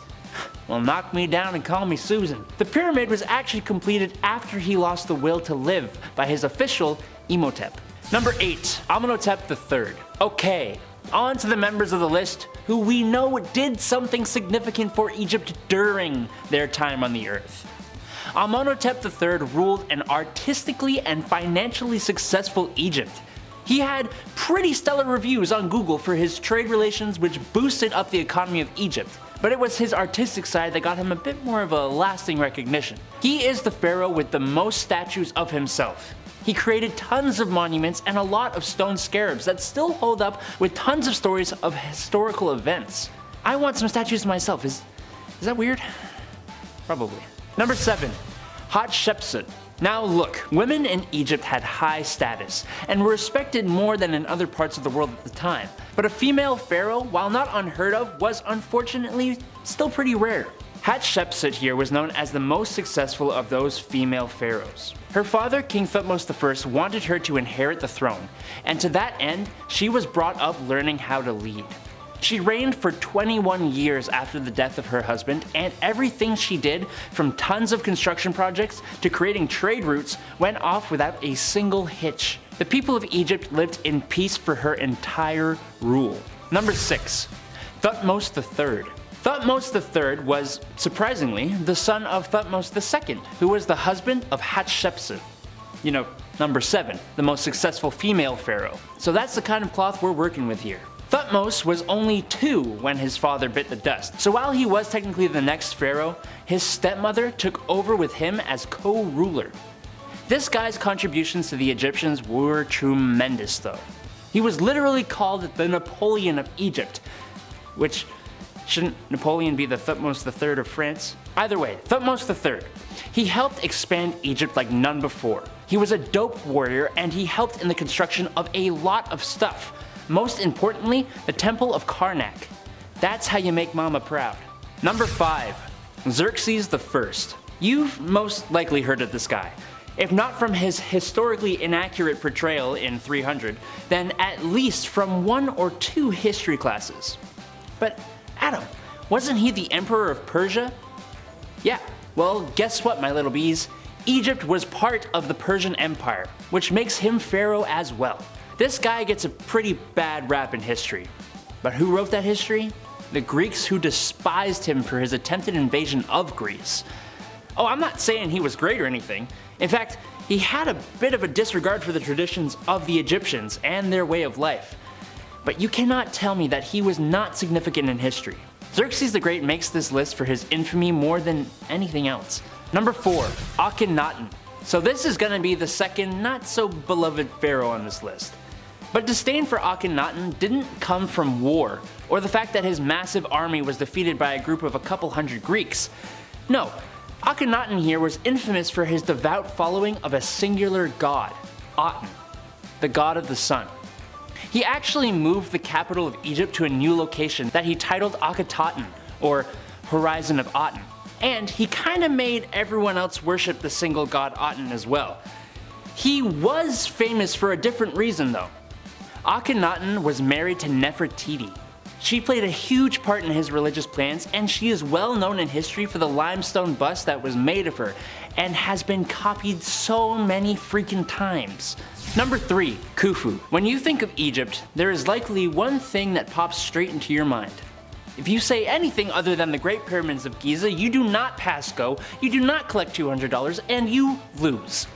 Khufu is the pharaoh you have to thank for this wonder of the ancient world. We still sorta don't know exactly how it was constructed, but this Goliath limestone and mud brick structure was the tallest building in the world for like 4,000 years. It was built as the housing for his tomb and as his stairway to heaven. No, not the Led Zeppelin song. It has 3 chambers inside of it plus a gallery that we've discovered so far. As for what else Khufu contributed to ancient Egyptian life, we don't have much in the way of texts about that yet. But if this is the main thing, then I'd take it. Number 2, Cleopatra. How could she not be on this list? She was the very last pharaoh Egypt ever had, and she was arguably one of the most famous ones. Not only becoming a figure in history, but a character in literature, theater, and media. Cleopatra VII was pharaoh in Egypt from 51 to 30 BC, and it was one hell of a reign. She introduced tons of reforms to improve the Egyptian economy. She was an awesome diplomat and a scholar. She didn't have things too easy though, having to fight her own brother for the throne and having to do some diplomacy with various famous Romans. Things kind of fizzled out near the end, but she certainly ended the line of Egyptian pharaohs with a beloved bang, as was her style. Number 1, Ramses II. Alright, this one was definitely the one I thought of first. Ramses II is arguably the most famous of all the pharaohs. He reigned for 67 years. He had 96 children. He had a crazy successful military campaign conquering the Hittites, Syrians, and Nubians. No other pharaoh that we know of has been able to build like he has. He lived to the age of 90, which is insane for back then. And he professed himself a god, which I'm sure some people actually believed. Even today, when we moved his remains to France for restoration, he had to be given a passport that literally said, "King, deceased, under the occupation." Truly an incredibly influential pharaoh. Kicking off our list at number 10, ancient Egyptian eyeliner. Whenever you see hieroglyphics or any art depicting the great pharaohs, they're usually rocking some impressive eyeliner. They look great, right? Like a 90s pop star, they look awesome. Ancient Egyptians were the OG eyeliner users. They made their own eyeliner from lead salts. And no, before you think about getting creative, do not try this at home. This wasn't an ideal process. See, for starters, these salts were quite high in lead concentration. So, in order to avoid that mess, ancient Egyptians first had to process and then filter that lead salt for up to 30 days in order to get the lead levels low enough to even be applied. So you had to plan accordingly. You're like, oh, I have a pharaoh date in 30 days? Perfect, we'll start now. It was a hazard if done incorrectly. Not only was this ancient beauty practice, well, beautiful to look at, but Egyptians also needed eyeliner to protect against sun damage, as well as fight off any infections. Yeah, we don't encourage rubbing lead on your eyes today. We have a few different methods on, how to look good. I think. None of them include lead, hopefully, ideally. Number 9, hair gel. Back in my day, in high school, I had to use Dippity-Doo Extra Hold hair gel. Yeah, it showed a scale on the side. I always got the 5 out of 6 hold. That was good. 6 was too much. Nobody ever did the full 6. That's crazy talk. But in ancient Egypt, we didn't have styling, spiking glue, and blasting free spray by DJ Pauly D. No, we have that today, unfortunately, but back then, a little different. Back then, ancient Egyptians loved styling their hair, but again, before DJ Pauly D was born, What is a pharaoh to do? If the Great Pyramids are any indication, they knew something that we didn't. Ancient Egyptians knew how to keep their hair in one place all day long. And that heat too, how do you do it? My curls? I'm jealous. Their hairstyling gel was made with shea butter and coconut oil. But more often than not, they would replace coconut oil with almond oil. So this was a completely natural and strengthening styling gel. Cut to today, we have whatever that is. Psst, ice spray. That's awesome. DJ Polly, psst. No. Number 8, coffee scrub. I love coffee. I don't think I love coffee enough to do a coffee face scrub, but hey, never say never. I'll try anything once. Ancient Egyptians would use coffee scrub to reduce inflammation, improve blood circulation, and since it's a ground up material, it's gonna remove those dead skin cells at the same time. Next holiday season, grab your aunt some coffee scrub. Just tell her how it reduces puffiness, improves the skin's texture, all that good stuff. It'll give you that youthful pharaoh look that you've been going for, you know what I mean? Merry Christmas, here you go, coffee on your face. Using grounded coffee powder to exfoliate your skin sounds like a new idea. It's certainly a hot trend today. But before TikTok, ancient Egyptians already knew these benefits. Damn, I'm gonna get a coffee scrub. Maybe I'll do it. I don't know. After I'm done this cup, I'll just rub it on my face at my desk and see what everyone says. Number 7, dead sea salt. You'll never feel more alive than when you use dead sea salt. Here we go. Ancient Egyptians were ahead of the exfoliation game. Dare I say, they invented it. Not only were coffee scrubs a necessity, but salt from the Dead Sea was one of the most popular ancient Egyptian skincare products ever. We traveled far and wide for this one. Salt collected from the Dead Sea was used to exfoliate dead skin cells, and it was so well known at this point that rumor has it, Cleopatra herself would travel all the way to the Dead Sea from Egypt just to take a bath. Yeah, let's be honest, after this point, we'd all love a rejuvenating Dead Sea float. That sounds way better than what I've got at home. Well, bathtub, I can't even fit in this thing. Dead Sea sounds way better. I once left a house party early to go have a bath. Swear to God. York University. Dipped at like 10 o'clock. I was like, I'm cold. I'm not doing this. 40-minute walk. Worth it. Leave your friends for a bath. Do it. Number 6, wax cones. Head cones, also known as perfume cones, were used in ancient Egypt. You've probably seen them in a thumbnail here at some point. The art depicting head cones is quite unique looking. It's like a pharaoh with a triangle on their head. You're like, what's happening there? What is this? Was like Illuminati? What is this? Long before Pantene Pro V, when it came to head cleanliness, these triangular wax cones were here to save the day. And they looked pretty fun to use. I don't know. They would just sit on top of your head. You didn't need to mix anything with lead for 30 days or bran or anything like that. You didn't need to put any organs in jars. Just a wax cone atop of your head. Easy. Back in 2019, experts found archaeological evidence that they were in fact used. So yeah, not just a glyph. Real life history. So I have to bring this up. Men and women alike would wear this cone, and your body heat would slowly melt the wax cone down and through your hair. The cone itself was made of oils, fat, resin. It would be placed on their wig or directly onto your head, and it would keep melting and refreshing all day long. It's like a little candle almost. A nice little human candle. Nice little Egyptian man candle. As fascinating as ancient Egyptian culture is, I don't think anybody misses wax cones. It's a little easier nowadays. I'm too tall too. I can't have a wax cone. Are you kidding me? It would hit this mic. No way. Number 5, fake beards. I can't grow a beard, so maybe I'll just start rocking the fake one, you know, like Hatshepsut. Long before Cleopatra, Hatshepsut was the first woman to obtain power as a pharaoh. She was the 6th pharaoh of the 18th dynasty. There were just a few that were women in total, but during her reign back in the mid 1400s BC, following the death of Thutmose II, she was determined on being portrayed as a male. The pharaoh, fake beard, the massive muscles, historians believe that this was all done as an act of politics. After her passing, come 1458 BC, her stepson took the throne, Thutmose III, and he destroyed everything in her name and image. Well, mostly everything. Now we have this bearded pharaoh that we're pretty sure we figured out. Number 4, acne. Ancient Egyptians came up with an interesting method on getting rid of those pimples, that's for sure. Remind you, this was long before Dr. Pimple Popper was ever a thing, so again, creative. Physicians back then discussed pimples as these elevated spots with black tops that can plague your skin from 4 to 5 years. And by squeezing these spots, you force out the maggot inside. Yeah, blackheads were called maggots back then. Imagine your partner, hey, can you get this pimple on my back? Yeah, I think I got some maggots in there. I don't know. I'd be sick. See ya, now we're single. They would refer to severe cases of acne as maggots that lie in a bed of roses. Hey, if a physician ever told me I had maggots that lie in a bed of roses on my persons, I would faint. That's the scariest news I've ever heard in my life. That's some bad news, man. Dermatological disorders were thought to be human skin taking on the properties of animals. Yeah. Oh, you have acne?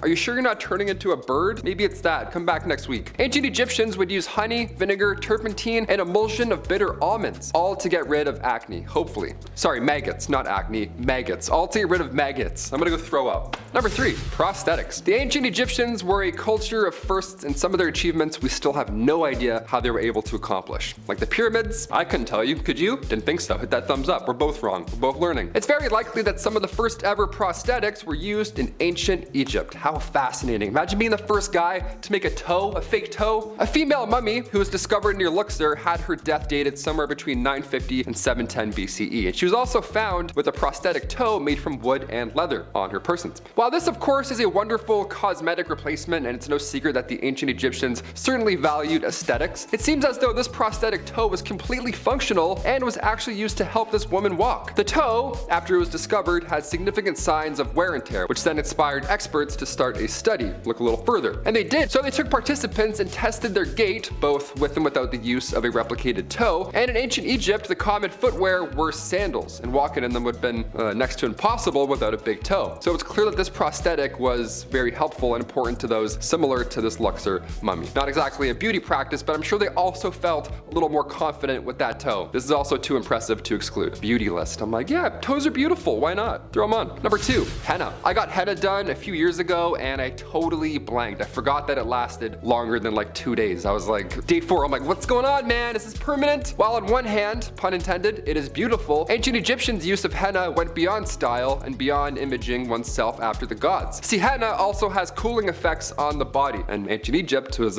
quite hot. It was used by ancient Egyptians to color their hair and fingernails in shades of red and orange. Now this exact shade also provided comfort on hot days. Come back with some henna. Kind of nice. It lasts longer than a few days though, just so you know if you want to get henna. It's important to know. That guy did not tell me in Greece. No, he did not. And finally, number 1, deodorant. When it comes to deodorant, today we listen to the Old Spice guy. He's always whistling about something new. But long before he was born, ancient Egyptians used ostrich eggs for deodorant. They made perfumes and oils, this is commonly known, but they were also the first to use any type of a deodorant, like underarm deodorant. It was so impressive. Ostrich eggs mixed with a little fat and tamarisk and tortoise shell and then nuts, mix them all together and bam, there you go. You're ready for date night. Just apply all of that on your body. Another method was a little more yummy than ostrich eggs and nuts. See, Egyptians would also use porridge balls. How creative is that? Flavored porridge rolled up and safely tucked in your underarm right there on your little smelly chicken wing. This morning I had some deodorant just crumble apart when I was applying it. You ever have that happen? Turns to feta cheese all of a sudden mid-application. Now my bathroom sink looks like a Greek salad.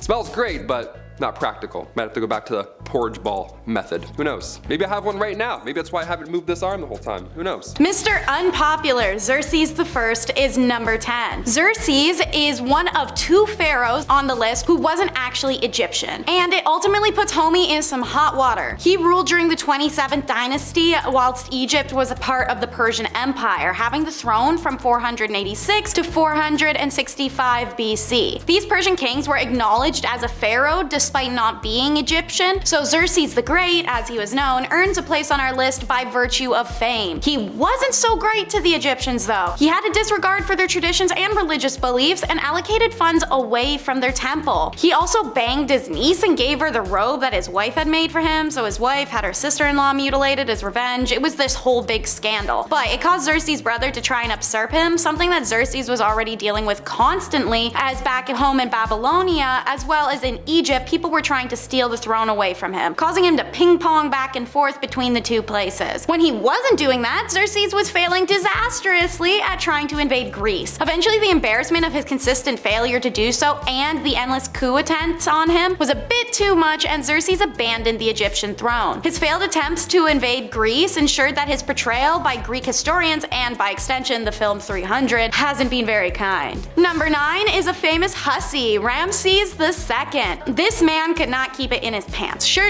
he was the greatest leader of the 19th dynasty and an amazing tactical mind and made Egypt prosperous, blah blah. He's the son of Seti I, and Ramesses went on to declare himself a god and the ruler of Egypt for 67 years before dying of natural causes at 90, which is an insane number for an era where the life expectancy was 30. But homeboy was not a modest pharaoh by any means. He was a lying, two-faced politician who based his entire campaign on a laundry list of fabrications. The extensive architectural legacy of his reign are thought to have left the throne close to bankruptcy at the time of his death. Before getting to that ripe old age, as mentioned, Ramesses spent any free time he had bangin', enough to sire between 100 to 200 children in his lifetime. He even outlived 12 of his sons. Ramses was one of the first rulers to take on the title of the Great before it was cool. All in all, he was pompous and spoiled. He left behind more statues of himself than any other person in the history of the world. He was obsessed with outshining all those who came before him, and he would tower over all those that would follow. Speaking of testament to ego, number 8 is Khufu, the son of Seneferu, which I'm probably butchering, who is the first pharaoh to build pyramids. Khufu was on a one-upping mission since day one. He commissioned the pyramids of Giza, one of the last standing 7 wonders of the ancient world, which by the way we learned not too long ago is lopsided. The pyramid was originally covered in white limestone adorned with gold, and since stripped away by greedy tourists over the last 4,000 plus years. He used his platform to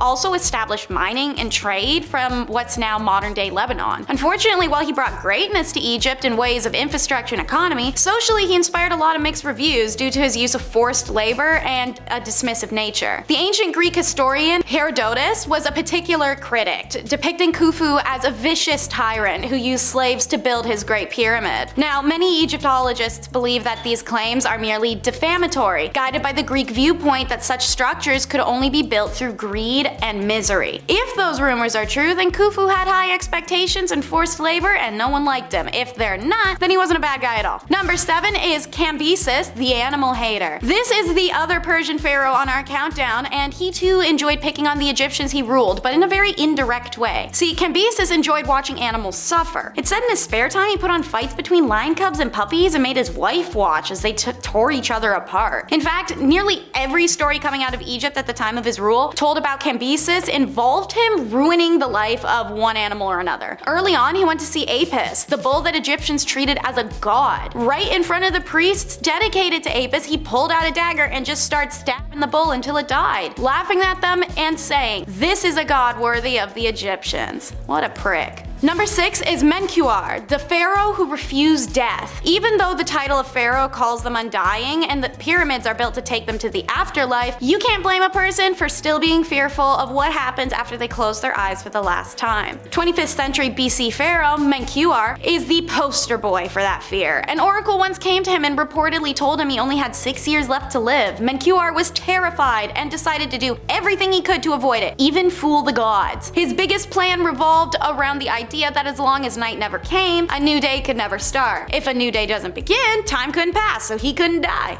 right? Right. Anyways, on this basis, for the rest of his life, he lit up all the lamps he could and convinced himself it was always daytime. He would not sleep and forced countless serfs to suffer with him this way. Every night, he stayed up drinking and celebrating the success until the day he died, because the gods will always have the last laugh. Sorostus, the genital king, is number 5. Why genital king? Well, aside from being one of the greatest military commanders in Egyptian history, he commemorated his success in a unique way by setting up a big pillar with a picture of someone's genitals on it. Male or female, he wasn't picky. He sent warships and troops to every corner of the known world and stretched his kingdom further than anyone else ever had, leaving these pillars on sites of every battleground. Aside from genitalia, the pillars were of course ingrained with how he had subdued his enemies and how certain he was that the gods were in favor of his invade everyone policy. Quite cocky of him. The genitals depicted were based off of how valiantly their opponents had fought their invasion. Male depiction indicated that they were strong and brave soldiers, but the female depiction, well, it meant the word that we are all thinking. These pillars were left all across the continent and they stood the test of time. 1,500 years later, after being erected, they still stand in Syria, engraved with the genitals of failure. Look up the word spoil and you'll see number 4 is Pepe II. He was the longest ruling Egyptian monarch, surviving 94 years on the throne. The first half of this rule he brought prosperity and grandeur to Egypt. Second half, nowhere close. In fact, it's the mark of the sharp decline of the old kingdom of Egypt, as economic disarray was due to him virtually having no oversight. Pepe was made pharaoh in his early teen years, so naturally he got the spoiled brat treatment from mommy. A great example is shortly after being crowned, an explorer sent to trade and collect ivory, ebony, and other precious items had written him a letter reporting that he had met a dancing pygmy. Why? This is the greatest thing Pepe had ever heard! He had to see it for himself. So he demanded its transport back immediately and to abandon all precious materials they'd gathered in return for a high reward. Well, he got his dancing pygmy and he got pretty much everything he's ever asked for. He learned to accept that he was more important than other people. By the time he'd grown up, he was so corrupt that he made his serfs strip naked, cover themselves in honey, and follow him around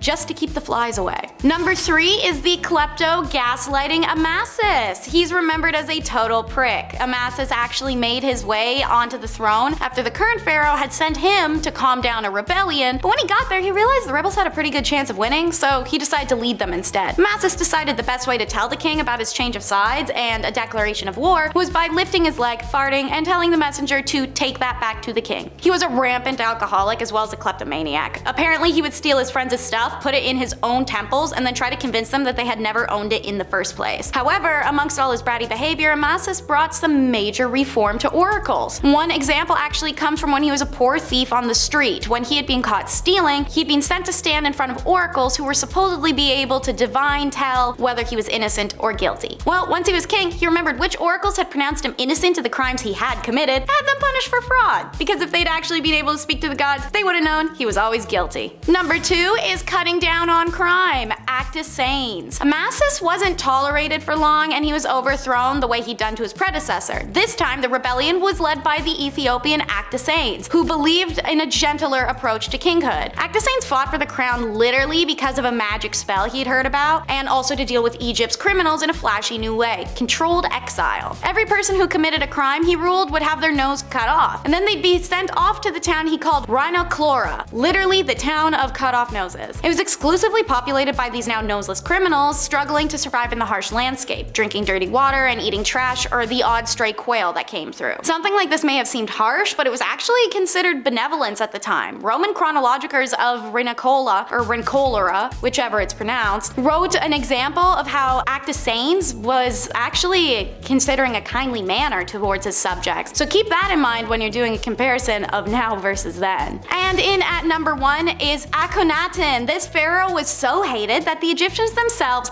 wiped his name out of history. Born Amenhotep, he changed his name to I'm gonna call him Ak, in accordance with this radical monotheistic drive. His new name meant that he is of service to the Aten, in honor of what he believed to be the one true god, Aten, the sun god. Ak did everything in the name of the sun god. He moved Egypt's capital from Thebes to Amarnia, and then renamed it in Egyptian to mean Horizon of Aten, and then he ordered a new capital city be built there. He chose the site because it was uninhabited. It was not the property of anyone else except Aten. He moved an estimated 20,000 people into this developing city and forced them to build it. These people had to push through everything. Based on the bones found in the town's cemetery, more than 2/3 of his workers broke a bone while they're working, and a good 1/3 of them broke their spines. Almost everyone was malnourished. When he enforced monotheism, Ak failed to realize that the temples of Egypt were the national socioeconomic and cultural hubs. It was the gods' priests that oversaw the industries of agriculture and craftsmanship through their patronage, and they who served as pillars of their communities. So by stripping these temples of authority, he caused Egypt's biggest recession, and an entire empire nearly collapsed because of him. So it's no wonder after his death, Egypt immediately went back to polytheism, and they also abandoned the new city he'd made them build. They destroyed his statues, his effigies, his monuments, and they removed him from their list of kings and history books. In fact, they did this so efficiently that we didn't really even know about him until his remains were found all alone in the city he had forced his subjects to create. Number 10 on our countdown, the wax crocodile,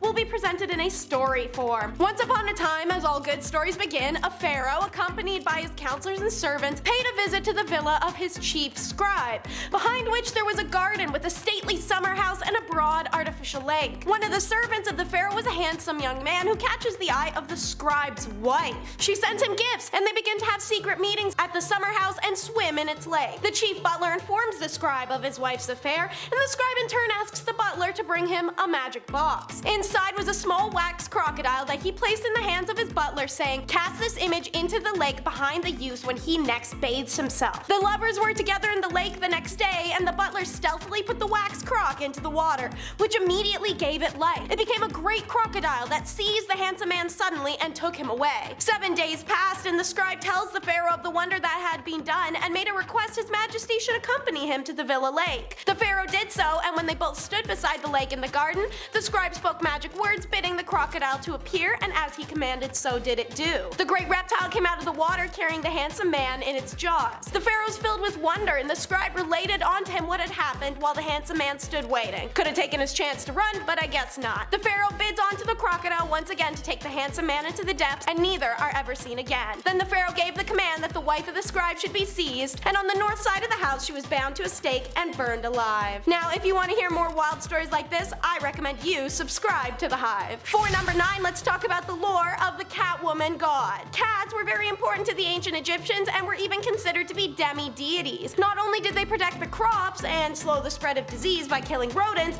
but they were also thought to be the physical form of the goddess Bastet, the Egyptian goddess of domesticity, childbirth, the home, women's secrets, women's physical pleasure, fertility, and of course, cats. It's for this reason she's depicted as a slender and lanky woman with a cat's head. Bastet was the daughter of Ra, the sister of Sekhmet, the wife of Ptah, and the mother of Mihos. It's believed that every day she would ride through the sky with her father, the sun god, and watch over and protect him. At night, she would turn into a cat and continue her duty of protecting Ra, but from his greatest enemy, the serpent Apep. And since we're already talking about it, number 8 will be the serpent Apep. According to the legend, Apep was a powerful serpent deity who resided in the underworld and embodied the universe's destruction and chaos. Each night, when Ra's sun boat had to pass through the underworld before re-emerging at dawn, Apep would absolutely hound the ship in an attempt to prevent the sun from rising. Ra, the sun god and king of the gods, fought Apep every night, and the battle was always extremely intense, required all the other gods' help, and lasted the whole night. So to aid Ra in battle, the Egyptians would build wax representations of Apep and melt them in the sun. Finally, it's Bastet who conquers and destroys the serpent Apep. During one of these nightly battles, Bastet, being the goddess of cats, aided in Apep's defeat by utilizing her powers in a different way than she'd done before. Assuming the form of a lioness, she jumps the serpent, shredding him to pieces and scattering the bones over the underworld. From then on, Ra was tormented nightly no longer. For number 7, you're going to hear the oldest origin of Cinderella and her red slipper. Rhodopis, as she's known to modern storytellers, was a Thracian Egyptian woman slighted by fate and rewarded by royalty. First sold in Aegea, Rhodopis is passed through owners before winding up in Egypt. The Egyptian man who possesses her treats her incredibly fair. He gives her lovely homes, lavish her with other gifts, but he spent most of his time sleeping. So she's sitting on the bank of the Canopic Nile, watching robes, when a falcon suddenly snatches her sandal. Rhodopis is in awe, for she knew it was the god Horus who had taken her shoe, but wondering what the Horus appearance could mean. Unbeknownst to her, however, the falcon had taken it to Memphis and dropped the sandal in the lap of none other than the pharaoh Amasis himself. Possessed by the sandal's simplicity but beautiful red color and being an obvious sign from the god Horus, the king sent his men in all directions of the country in quest of the woman who wore it. According to Greek geographer and historian Strabo in his geography book 17.33, she was found in the city of Naucratis. Hearing the trumpets and gongs of the emperor, she had hidden in the bushes while other girls tried to force their feet into her sandal. But the emperor spots her and requests she come out and try it. Naturally, Cinderella style, it only fits her, and she pulled the matching one from her robes. The pharaoh and Rhodopis are united by the god Horus, and the servant girl becomes the next queen of Egypt, to whom Herodotus, Diodorus, and Strabo say the third pyramid of Giza was attributed to. For number 6, we're getting another Grecian-influenced myth, that of Oedipus and the Sphinx. So, the legend of the Sphinx is a famous Egyptian myth about a creature with the head of a human woman and the body of a lion. Sometimes the Sphinx is also depicted to have wings, but that's more of a Greco-Roman component. According to the story, the Sphinx was said to have been sent by the sun god Ra to guard the entrance of the city of Thebes. The Sphinx, naturally, as you may know, guarded Thebes not only with its might, but with its mind, presenting a riddle for all those who approached it. And to anyone who could not answer the riddle, they would be killed. What was the riddle? What walks on 4 legs in the morning, 2 legs in the afternoon, and 3 legs in the evening? If you don't know the answer yet, I actually encourage you to pause the video and try some guesses before we continue. Let's see if the Sphinx would give you the slice and dice. Okay, so the answer is, drumroll please, a human who crawls on all 4s as a baby, walks on 2 legs as an adult, and uses a cane in old age. Tricky, right? So the myth goes that a young prince named Oedipus, yes, the one who marries and does stuff with his mom, came upon the Sphinx while traveling, and he asked the riddle. Oedipus was the first person to be able to answer correctly, which angered and confused the crap out of the Sphinx, causing it to take its own life in a panic. However, some versions of the myth, the Sphinx was said to have been turned to stone by the gods. Now segueing back into the gods, number 5 will be about Osiris and Isis. Egyptian ruler god Osiris and his wife Isis is one of the most well-known and revered myths. Osiris was renowned for his intelligence and generosity, two things his envious brother Set lacked. Vying to be king, Set lured Osiris to the Nile, where he enticed Osiris into a coffin and tossed it into the river to be swept away. Devoted wife Isis diligently searches for Osiris and discovers the coffin near Byblos, which is in modern-day Lebanon. Isis returned with Osiris's body but concealed it amongst the reeds of the Nile. However, Set had been tracking her and steals the coffin back and chops Osiris's corpse up and throws the pieces everywhere. Isis persisted in her quest for her husband's body. She finds all the pieces, reconstructed Osiris, embalmed his body, got pregnant off of it really quick, and brought his soul back to life with the assistance of her sister Nephthys. Osiris became the deity of the afterlife, ruling over the dead in the underworld. So naturally, that would bring us to number 4,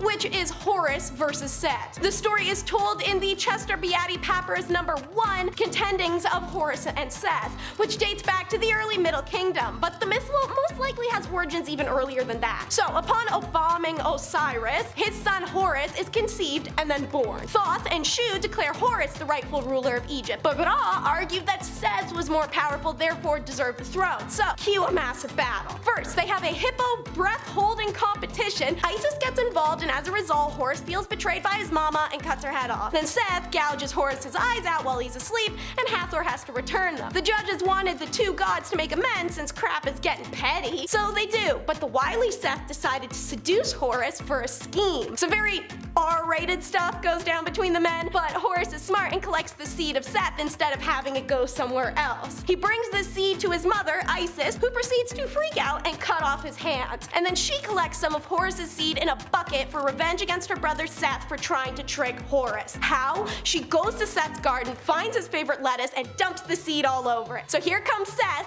post-lettuce lunch, declaring to the judge council he had performed the labor of a male against Horus, so he should be king. Horus is like, nah-uh, I did it to him, and the other gods are like, okay, well let's ask the seed then. So Seth's seed had been discarded by Isis in a marsh, and it responded from there, while Horus's seed, eaten on lettuce, replied from inside Seth. So Seth is pissed. He says they need to do another contest. It involves sailing stone boats down the Nile, and Horus cheats, making a wooden boat look like stone. Seth finds out, loses it, demolishes Horus's ship. Finally, enough is enough. These two have been duking it out for 80 years, and everyone is tired. The gods appeal to Osiris in the underworld as the final decision maker, and he obviously chooses his son Horus to rule, not the guy who killed him. Alrighty, up next is number 3, and that is the weighing of the heart. According to the story, after death, a person's soul would be carried by the god Thoth to the Hall of Maat, where it would be judged by a panel of gods, including Anubis. Being the deity of embalming and mummification, Anubis played a significant role in the weighing of the heart ceremony. He was accountable for ensuring the deceased body was appropriately respected and readied for the afterlife, as it was he who operated the scales. My personal favorite depiction of this is seen in the TV series American Gods, which paints a visually stunning and poetic scene of Anubis weighing a heart. So, the soul and the heart of the deceased would be weighed against the Maat feather, which represented truth and justice. If the soul were pure and sinless, it would be permitted to enter the hereafter, but if the soul was laden with guilt, it would be devoured by Amit, a hideous beast comprised of a lion, crocodile, and hippo. This next story is a long-winded one. It's number 2, the secret name of Ra. So, Ra was known by many names to the gods and humans alike, however he had one secret name which gave him his divine power. The goddess Isis sought equal power to Ra and devised a plan to obtain that secret name. Having grown old, Ra couldn't speak without spit running from his lips, and Isis one day collected the soil it fell upon. She baked it into the form of an invisible venomous serpent, which she placed in the path of Ra. When the invisible serpent strikes him, burning venom runs through Ra, who collapses in pain. He's brought to his bed and demands all his godly children come to him. His children run to his bed in sorrow, and unto Ra spake Isis, saying, I shall weave spells, I shall thwart thine enemy with magic. Lo, I shall overwhelm the serpent utterly in the brightness of thy glory. Thou must even now reveal thy secret name unto me, for verily thou canst be delivered from thy pain and distressed by the power of thy name. Hotter than fire burned the venom in the heart of Ra.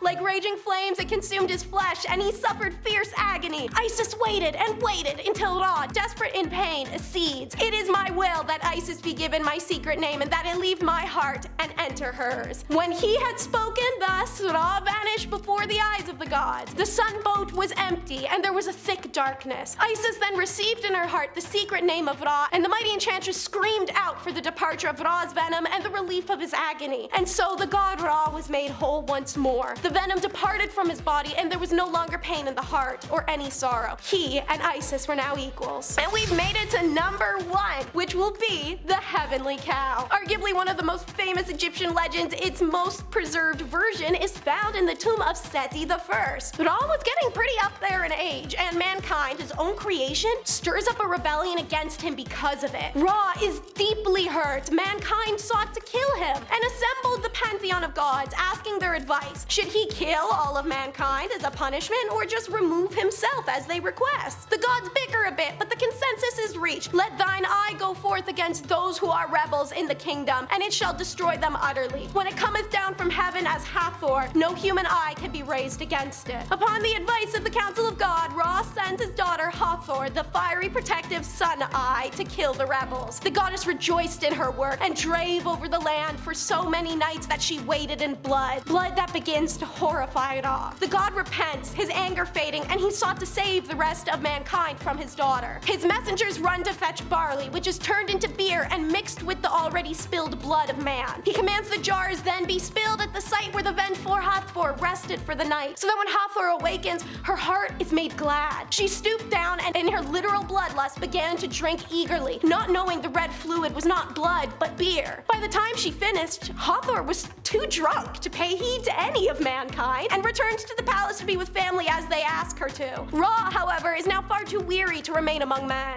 He settles down with that family and shares the news of his earthly departure for the sky and calls upon his father Nu and the goddess of the heavens Nut to aid him. Nut takes the form of the celestial cow and ascended up, carrying Ra to become the son of all earths. We're gonna start with the latest and the greatest. Number 10 is the latest Saqqara discoveries. So on January 26th of 2023, after a year-long excavation of the notorious Saqqara necropolis, 2 ancient tombs that date back to the 5th and 6th dynasty of the Old Kingdom are unveiled to the public. Zahi Hawass, who isn't my favorite person to cite, gave a statement on one of the mummies found. Kanohededefe was an inspector of officials, supervisor of nobles, and a priest in the pyramid complex of Unas. Mary had many titles, one of them being the Keeper of Secrets, which is a title you'll hear again later in this video. This would also be a great time to take a second and subscribe to The Hive if you're a fan of discoveries such as these. Also found was a stone sarcophagus with a mummified man named Fatek, but the most important of the dusty corpses found was a gold leaf-covered mummy. Hekashepes was found down a 15-meter burial shaft inside a large rectangular limestone sarcophagus. While other mummies have been found with this unusual coating choice, Hekashepes gets to take seniority. This mummy is the oldest complete mummy covered in gold, Hawass said in an interview, having led the excavation himself. The excavation team also found dozens of other valuable artifacts, including statues, some of which still have their original paint intact, as well as amulets, coins, earrings, rings, and tablets, all of which are currently being displayed at the Step Pyramid of Hawzer in Saqqara. Number 9 is the tomb special of collecting crocs. Archaeologists excavating the Theban necropolis in Egypt made an extraordinary but unusual discovery, which was announced on December 20th of 2022. 9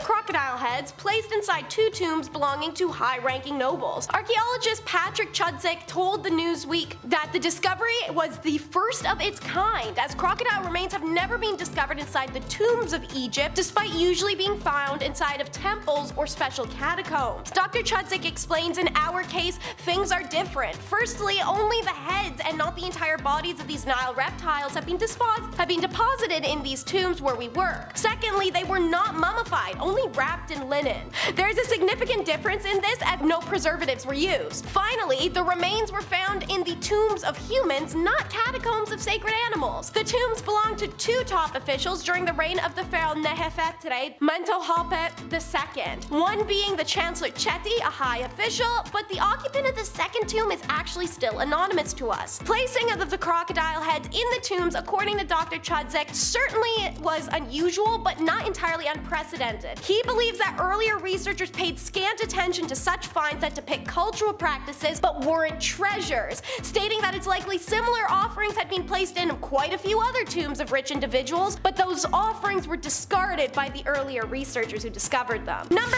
8 is about the Ramesses Cemetery. So in April of 2023, the joint Dutch-Italian archaeological mission of the Saqqara archaeological site discovered the tomb of a person called Banhishia from the Ramesside period, the chief servant of the tomb of Aten. Alongside his tomb was the discovery of 4 small chapels, reinforcing the previous theories that suggest the reuse of the space between the tombs of the 18th dynasty in later eras and the constructions of tombs and chapels in that area during the Ramesside period of Egypt.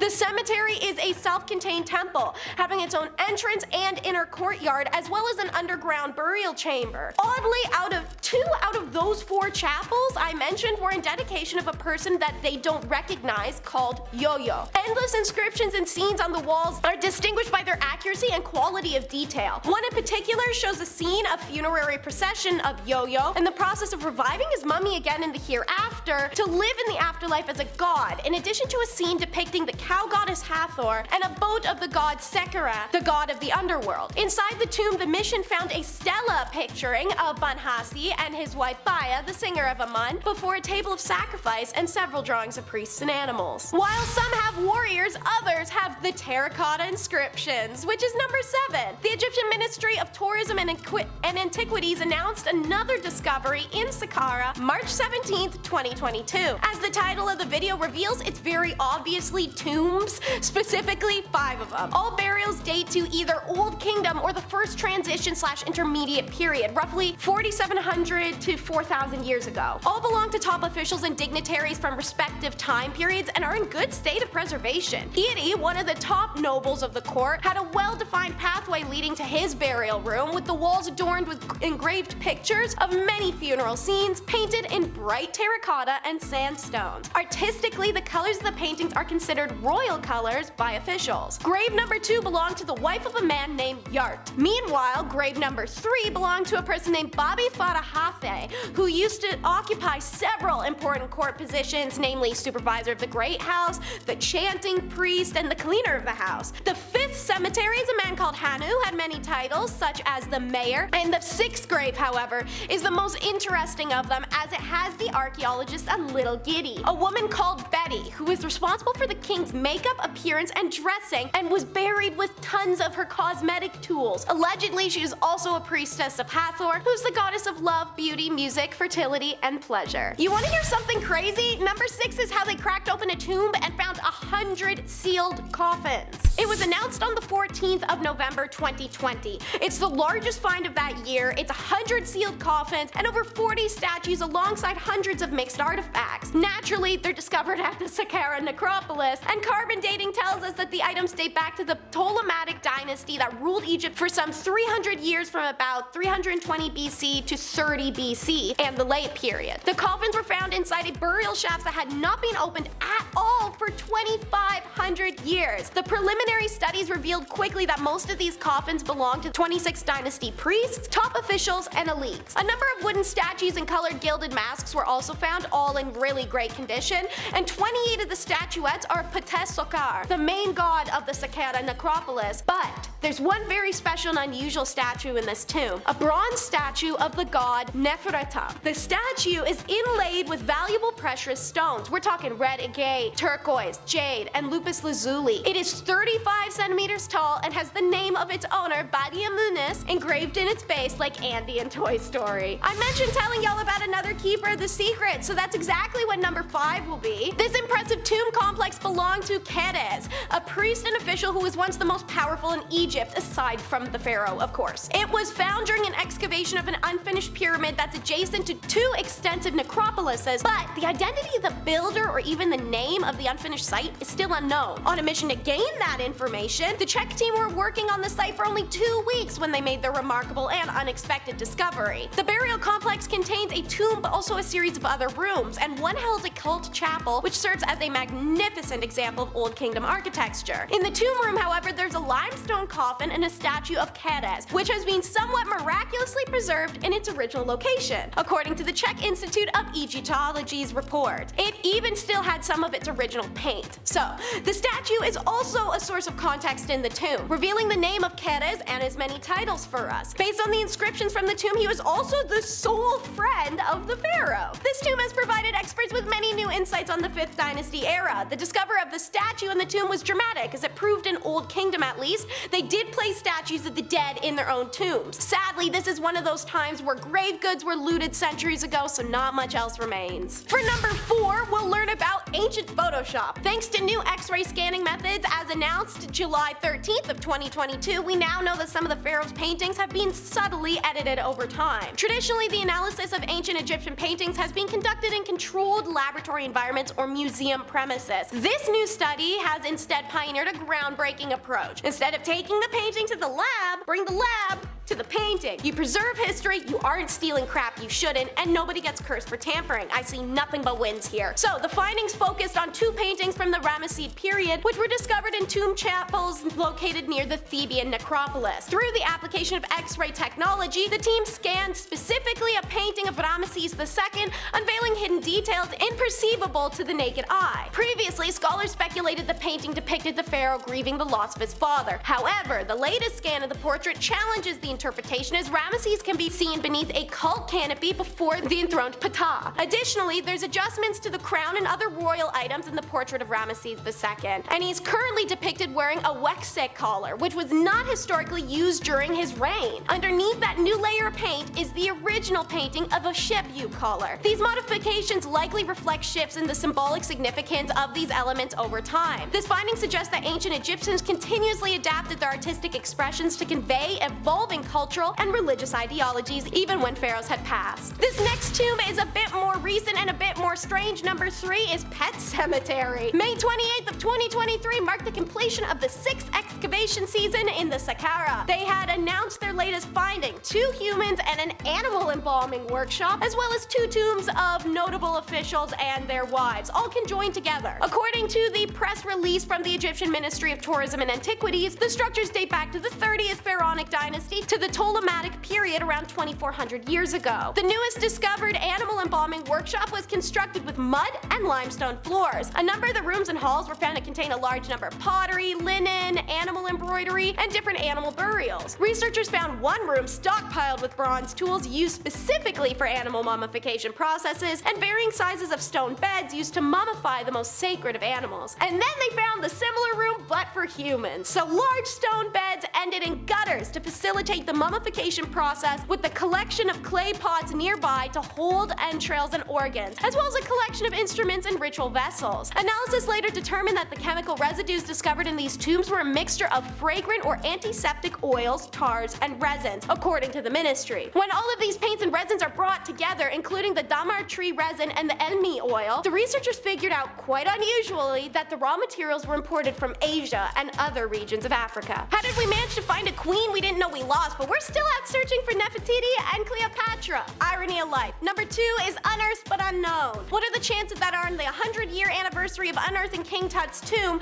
archaeologists discovered hundreds of tombs and mummies buried in Giza? This genuinely happened on November 4th of 2022, and even crazier, it's attached to a pyramid of a never-before-known ancient Egyptian queen. So, to quote Zahi Hawass, most burials known in the Saqqara previously were either from the Old Kingdom or late period. Now we have 22 interconnected shafts ranging 30 to 60 feet, all with new kingdom burials. AKA, this is an unusual but incredible find. Buried within these shafts, archaeologists found huge limestone sarcophagus alongside 300 beautiful coffins, Hawass said. The coffins have individual faces, each one unique, distinguishing between men and women, and are decorated with scenes from the Book of the Dead. Each coffin also has the name of the deceased and often shows the 4 sons of Horus who protected the organs of the deceased. This shows that mummification reached its peak in the New Kingdom, still quoting Hawass. Some coffins have 2 lids, and most amazing coffins so far had the mask of a woman made completely of solid gold. In addition, they found a pyramid commemorating a previously unknown queen. We have since discovered that her name was Neith, and she had never before been known from historical record. It is amazing to literally rewrite what we know of history, adding a new queen to our records. While much of the life of the real Queen Neith still remains unknown, the discovery of her pyramid is likely to provide significant insight into her role. This tomb's discovery was far grander than that of Tut, Tut's, yet war overshadowed its discovery, making it back page news. Well, today it gets its rightful attention as number 1. It's the Silver Pharaoh. To start some context, in ancient Egyptian culture, gold was considered the flesh of the gods, while silver was believed to be their bones. Gold was abundant in ancient Egypt, making silver more valuable as it had to be imported from Western Asia and the Mediterranean. Okay, now story time. So, amidst the chaos of the Second World War in Western Europe, a French archaeologist found the world's most fabulous tomb. At the world's worst time. As said, the discovery is largely overshadowed despite its magnitude, somewhat understandably as European societies preoccupied with escalating conflict. What amped the magnitude of this find was that the pharaoh was entombed in a solid silver coffin, a massive testament to immense wealth and power that we've never seen in another Egyptian tomb since. Bonus points for the silver anthropod coffin being found in a pink granite coffin, which in turn was encased within a plain granite sarcophagus. Unlike Tut's body, however, Montet only ever found a pile of bones, black dust, and funerary items like the gold mummy board and a spectacular gold mask that would have covered the pharaoh's face and given Tut a run for his mummy. Get it? This loss sadly was from groundwater seeping in through to the mummy, and most of the wooden items entombed also deteriorated over time. Nonetheless, Montet was able to recover several non-perishable items such as canopic jars and shabatis, along with precious objects inside the sarcophagus, treasures that rival Tut's in their worth. When considering the wealth of the objects found in Susin's tomb, along with the duration of his reign, it appears that a reassessment of the situation in Egypt during the Third Intermediate Period, or at least during the reign of Sunised, the Silver Pharaoh, is long overdue.